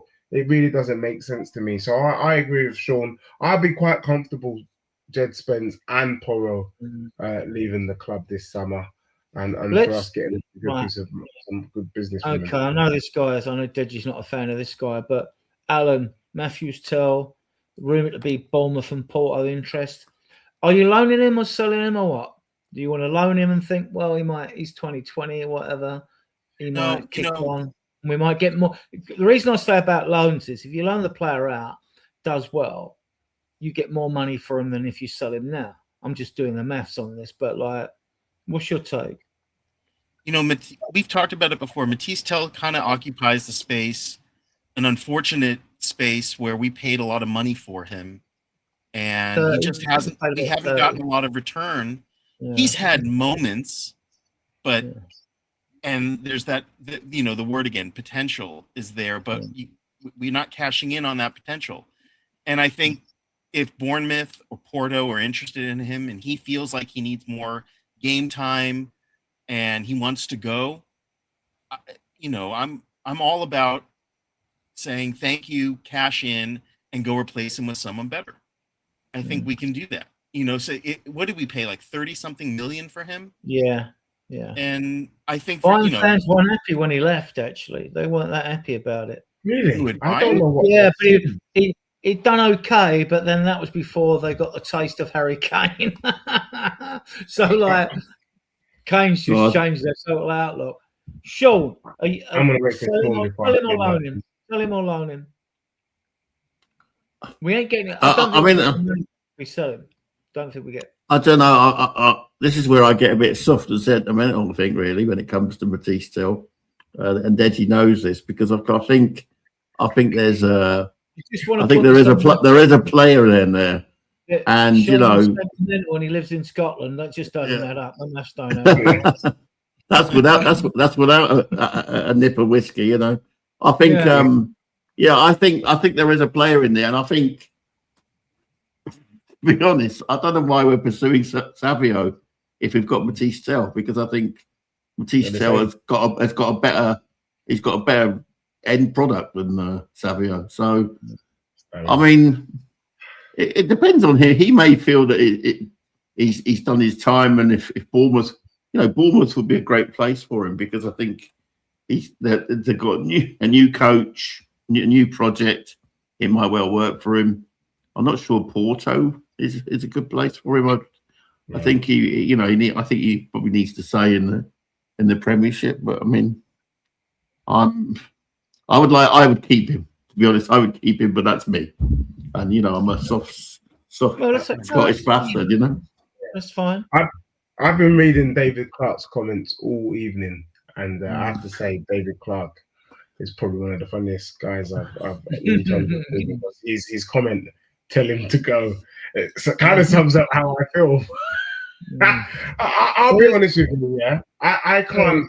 I would like to think that I'm wrong about Tell, and I hope I'm wrong. But I just look at a couple of things that. So for me, I look at the potential. The one player that we don't talk about, who I actually think has potential, is Odebear. Like, if someone said keep Odebear, I'd be like, yeah, I can see something. I'm keeping him every day of the week. But you can see that there's a player there.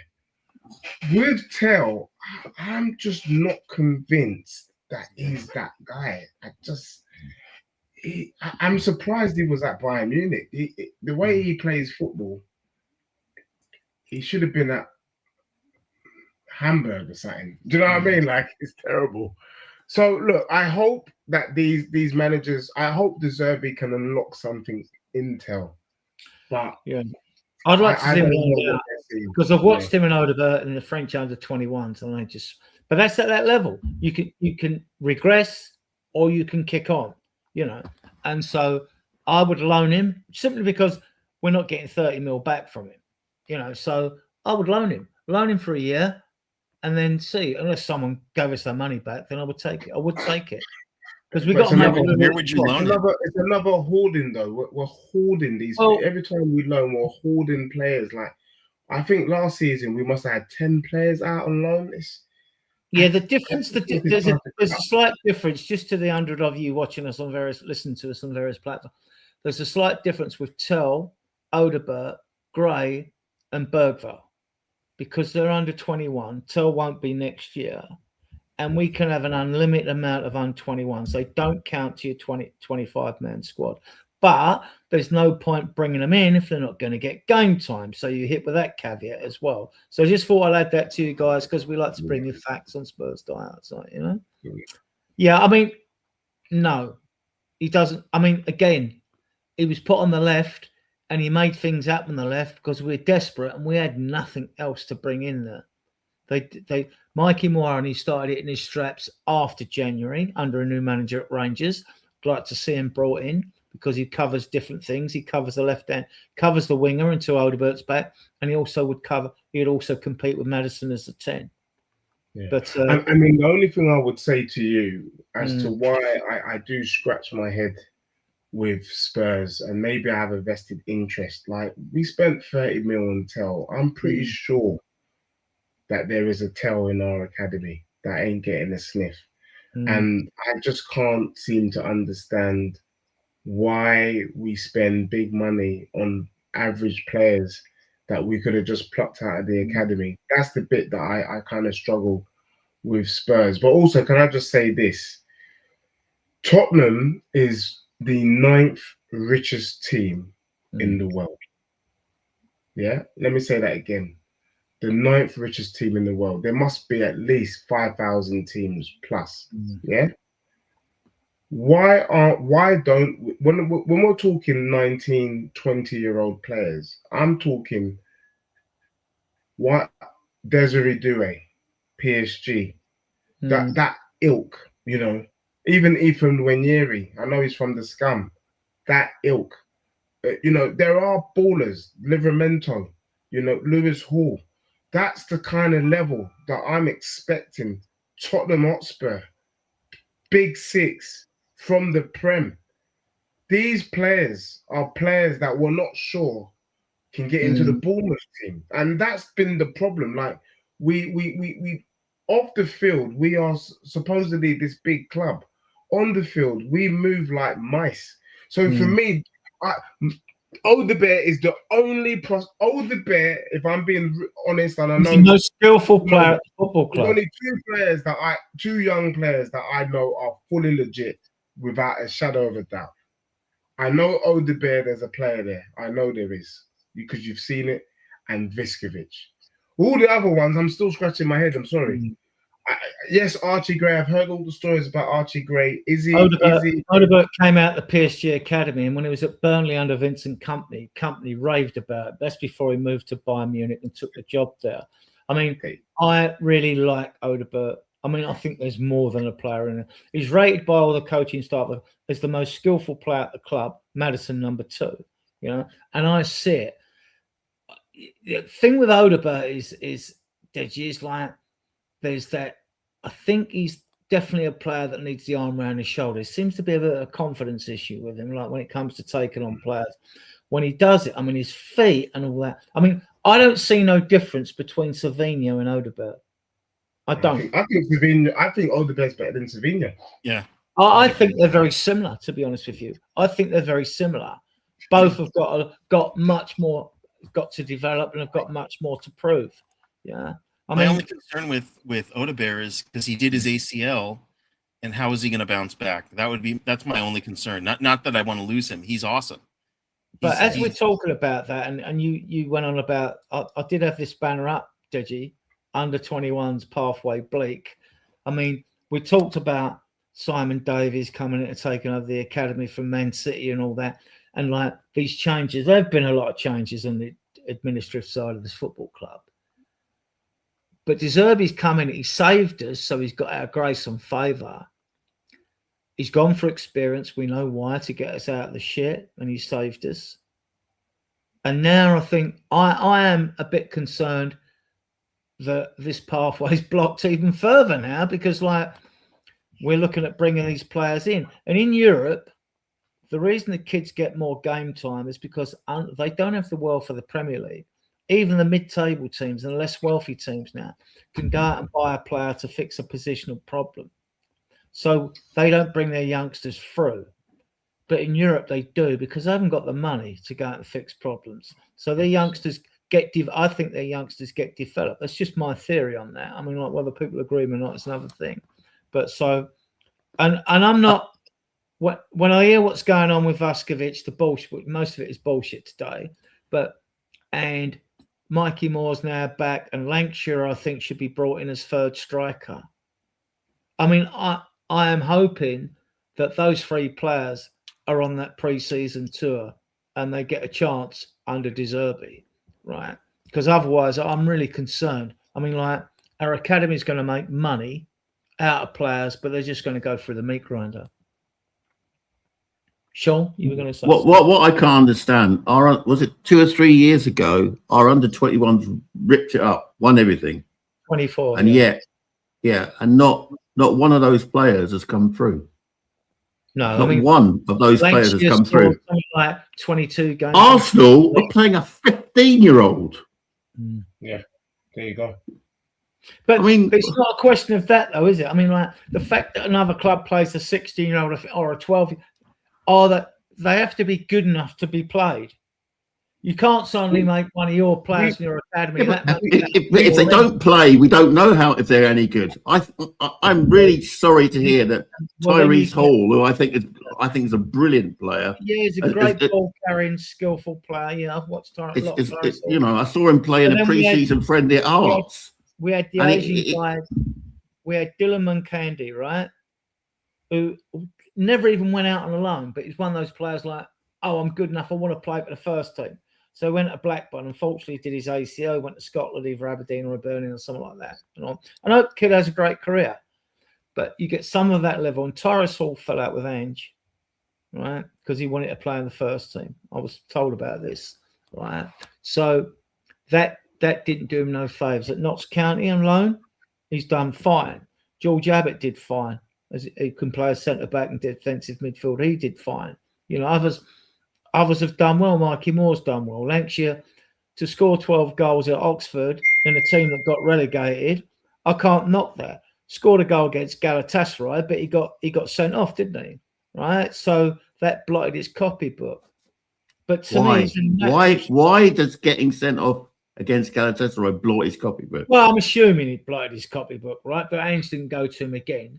You know, the three kids scored against Elfberg, didn't they? Mikey Moore, Ajayi, and Scarlett. They all scored. Scarlett will be sold, right? Donnelly will be sold. Ashley Phillips will be sold because, like, we're bringing in his centre backs. Ashley Phillips, player of the championship, Stoke's best player, captain or whatever. He's going to be sold. He captained them while he was on loan to them. Yeah, he's going to be sold. He'll be sold. I mean, but that's part of the reason what the academy's for. I mean, you like to think like, I mean, who's come through apart from Kane, who's really smashed it? Winks, Skip, Walker Peters come through. They sort of threaten to, you know, to achieve.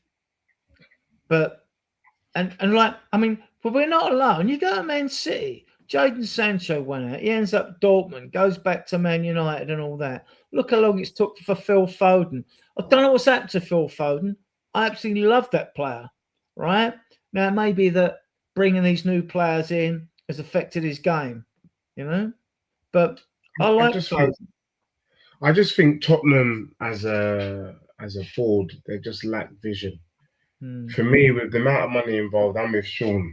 I don't see why Tottenham don't just buy some sort of German second division team and stick all of our academy players there so that they can play men's football, because that's really what it's about. It's about giving these youngsters an opportunity to play men's football and then bringing them back. Just so you know, we did have our own academy prospects who we sold. Look, if Madueke is good enough for Arsenal, he's good enough for Spurs. Yeah, he was in our academy. Yeah, he had to leave because he had no pathway. Yeah, we exactly. had Marcus Edwards, who Pochettino called Messi or Messi-esque. Did an absolutely fantastic job at Sporting Lisbon. I don't know why he bothered to come back to the Prem to Burnley, but he's a good player that even we were cacking ourselves when he played against us for Sporting. So we've got the players. Troy Parrott, exactly. Our academy, the people behind it lack vision. They don't know how to spot talent. They don't know how to nurture talent. And then what we do is we end up buying, wasting money. If Arsenal can bring through 3 players, Lewis Skelly, Ethan Nwaneri, and Max Dowman, we can bring in 3 of our own. And we had the 3. I go back, Viskovic, Mikey Moore, Lancashire. These are all players that are good enough to play in the squad.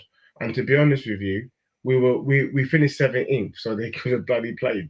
Like, they're better than what we got, and we just need, if it wasn't for Tim Sherwood, there is no Harry Kane. Let's not lie to us. Let's not lie to ourselves. It was Tim Sherwood. We almost need. For me, sometimes when I listen to him on Sky Sports, I'm like, we need Tim Sherwood back. He would fast track some of the right youngsters. Maybe not at the helm, but he needs to be on the coaching team. He needs to be the bridge between the academy and the first team, because it needs someone of that kind of a footballer who can see things at the club. These guys sitting in their ivory tower offices are really not the ones. I know we got the players. That William Barnett people are talking about, the Hall guy that Sean just mentioned, ballers, ballers, but no. I just don't get.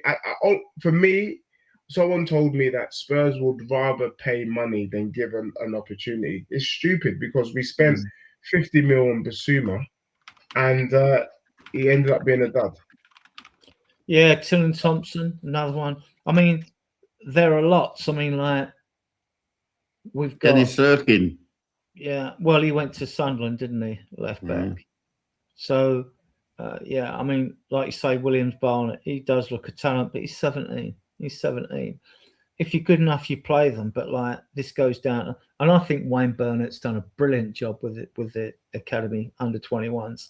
And Paratici has to take credit for breaking up the pay structure, because 2 or 3 years ago, when our academy was really crap, because Dean Rastrick was there in charge at the time. And it was like, we're not breaking our pay structures. We can't give kids too much money. Hang about, be real. Every other club's doing it. What's happened now is good prospects want to come to us. Mason Melia came. We took the young Scot from Aberdeen, Wilson, right? He's come. We had him on loan. Yeah, we had him on loan, right? We've got others. I watch the academy games. I've got Spurs play. I highly recommend it. If anything you buy at that club rather than a shirt for a fortune, get Spurs play. Watch these kids. Watch these games at all levels. There's some fantastic talent there. Some will kick on. Look, they're all going to have good careers. Once you get to a club like Tottenham, you're going to end up a millionaire. You're going to have a good career. It might not be at Premier League level. It might be at Championship level or the level below that. But you're going to have good careers. I mean, I could list them. I mean, like Matthew Craig.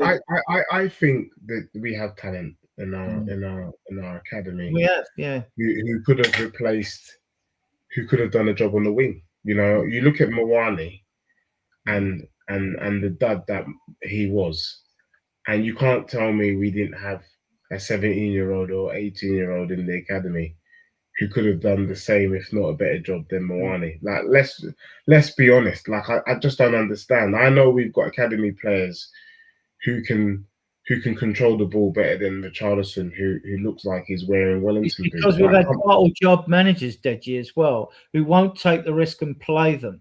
I mean, even Conte and even Mourinho are not going to play kids. They went, Mourinho played kids. The only time he played a kid at Man United, when McTominay come through, they had loads of injuries. He played him. What youngsters did he breed through? We get this myth with managers, they play youngsters. I don't know what youngsters even deserve he's played in the past. I really don't. I know Poch put a few in. I know Poch did. And I look at Deserby and I see similarities with Poch, but I don't see him with youngsters because, I mean, if you've got the money and you're a big club like Man City and Man United, you know, who act with ambition, well, when we haven't, right? They'll go out and buy a ready-made fix. They'll buy a ready-made fix. They're not going to play a young kid unless they're exceptional.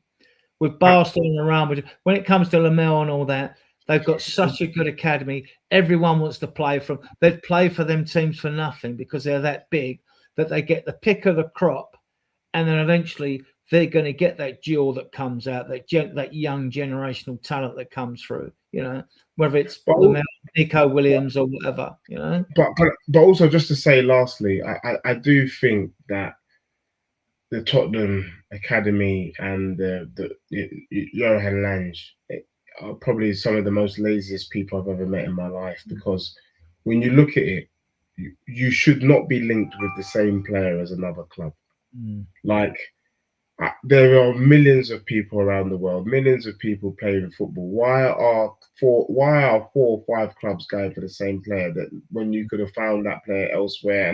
And I just want to just point out that how, you know, I look at some of the players in the Brazilian league. I'm looking at some of the players at this World Cup that Tottenham have not been linked with. Semenyo played for Bristol City. Hold that. Alex Scott played in the Championship. Kirkes was found in the second Lucy division. played for QPR. Do you know what I mean? Like, there is really no excuse for it. Yeah, these clubs are finding these players. Endo, is it Endo or the geezer that plays for Brighton was bought for 2 million? Caicedo was bought for 5 mil. Do you know what I'm saying? Like, come on, guys. Come on. If Brighton can find you, Spurs can find you. Yes? We honestly, you know, I'm looking at the American national team, how they're popping it about. There's players there. Go and get them. Like, go and get them. Yeah. Right. We're going to end shortly. Got over 100 of you with us. It's amazing. I don't like a shut show when things, but it's been a really good, interesting show. Good chat. For those of you who don't know that have been living somewhere else, the transfer window doesn't open until Monday, but this is what's happening next Friday. We'll be doing a show on this. The fixture list for the 226th is released 19th of June at 10 a.m. I'm sure Deji will be doing a show on it on his podcast. I'll get you guys back at that evening anyway if you want to talk about it. Alan and Sean and Deji, I'll go with Alan first. We'll get your final last words. Like I say, there's links to Alan and Deji in the comments at the beginning of the show, and I will put their links up. Alan, I was just going to shout out Cliff Jones for getting an MBE. I thought that was pretty and awesome. he's got to be, God, I mean, I watched him play. Don't laugh. And he's got to be approaching 90 now. Wow. Well, good on What? him. Can I have a habit of breeding wingers, you know, like Giggs and Bale and Mickey Thomas and Harry Wilson and players like that. Go on, Sean. Go on. Can I wish happy birthday to my favourite ever Tottenham player, Pat Jennings, who's 81 today. Yes. Oh, wow. Best goalkeeper I've ever seen in my life. Better than Yashin. Better than Banks. Right. You can find Eddie here. You can find Alan here. And the links are also in the chat. Deji, any final comments? It's been a great show. On the fixtures, I like to get the scum out the way. I would love to have the Red Tottenham first game of the season. I don't know why they like to delay it and put it in the time of the season. We also have Newcastle, Leicester, or Man City as one of our early games in the season. And it's always that, but we need to move away from that. I like to play the Red Tottenham. And the big fix with it is, I bet if you went back over the last 20 seasons, I'm willing to bet you that our first North London derby is more times away at their ground than it's always away. It's more. To me, that stinks. That stinks to me, like, you know. Yeah, it does. So for me, let's get the Red Tottenham out the way as soon as we can. But yeah, looking forward to it. Delighted that we can look forward to the thing. But what is more important than that is we need to hit the ground running. Final question, guys, and you, Deji. The signs in this transfer window look good to me. If we get the other 3 signings in, whether you want Polina, Savinha, or Van Hekken, if we get them in before, virtually in the first week or 2 of the transfer window, it's 11 weeks anyway, but 2 of the weeks go into the new season to align with Europe. Does that give you confidence going into the new season? No. I mean, 12 more points would have got us Europe, as ridiculous that sounds. 4 wins, 4 home wins, and that disgusting home record. And I was there every game, Yeah. I think for me to feel optimistic about this season, I need to see a minimum of 5 or 6 players come through the door. 5 or 6 players. Need a striker. We need a striker. I need to see Kelleher. I don't want to hear I don't want to hear anyone. I don't want to hear any other name but Kelleher. We need a proper goalkeeper. Chevalier, Trafford. I think Kelleher is better than all them keepers. The other French goalkeeper, Owen. Something his name is like. Looks good. Yeah. So 6 players minimum needs to come through the door that we pay for, not the 3. Yeah. Let me just carry that. Anyone can get a player. Yeah, Uncle Joe. Yeah, we know you're going to pop your clog soon. Give us the money. I think we need a winger, a striker, a creative midfielder, and a defensive midfielder. Apart from the other players that we're getting in, that's 4. If it's a goalkeeper, that's 5. But then if you've got Paulinho, Savinha are coming with Van Heck, that would be, depending on who the players are, the other ones come in, that would be a very good window. Sean, what you got to say anything? Yeah, let's get Victor Osimhen. Why not? Let's be really bold. I prefer Concal's Varus at PSG personally, but this is just the thing. It's just subjective and it's just taste. Yeah, Barcola. I would like Vlahovic, but Chelsea are having chats with him. Sean has said something that I think is correct, and I think that's the one thing that I've been leaning on recently. I've been deep in thought after that disastrous season. Let's go back to our identity. Our identity is we play free-flowing football and we always have a talisman. We currently don't have a talisman. No, we don't. No. And so we need to spend 80+ mil on an Osimhen, on a big player that I just don't think that type of value player will come to us. You might pay 70 mil for, say, Money cards. Liverpool. He scores goals. So give him his due. He scores goals. He's not really a pacey winger. I see him more of an inside forward, but that's only. I'm not a coach. I mean, I'm not an expert. I just say it as I see it. I'm mainly an eye test merchant. Yeah, we're not attractive. Let's be honest. 2 17th places doesn't make us the European football. Yeah, we know we're a bigger club than that, but we can't. Players are not going to come to us. The players that we really want. Yeah. So we need to be canny. And the trouble is, I just have no faith in the people in Lily White House to do their job. Yeah. Well, guys, it's been a great show. I don't know if you guys can see it at the top left. Over 100 of you viewing us now, listening to us now, which is fantastic, right? Which we must be doing something, right? I hope we are. I hope I am. Yeah. Get over to Deji and Alan. Get over to Alan and Team Tottenham. Get over to Deji Spurs. You'll find me on Deji Spurs whenever he remembers to send it a link. Sorry, Adrian. That's all right. And one thing to rely on Deji. You can rely on Deji being unreliable. That's what Adrian. I think Deji just likes to be in the comments nowadays. Yeah. No, being unreliable. Yeah. I'm even a member of his channel as well. Shocking. We're getting back next Friday to discuss the fixtures because the fixtures will be a show in its own. I reckon it'll take a whole show, really. Yeah. But I don't know who West Ham are going to have in their cup final now they've been relegated. Who are they going to have? Who cares? Who cares? Once again, thank you all. Thank you all for your comments in the chat. Sorry we didn't answer your questions. I'm sure the lads were looking for them. I don't get time as the host to look through all the comments in the chat.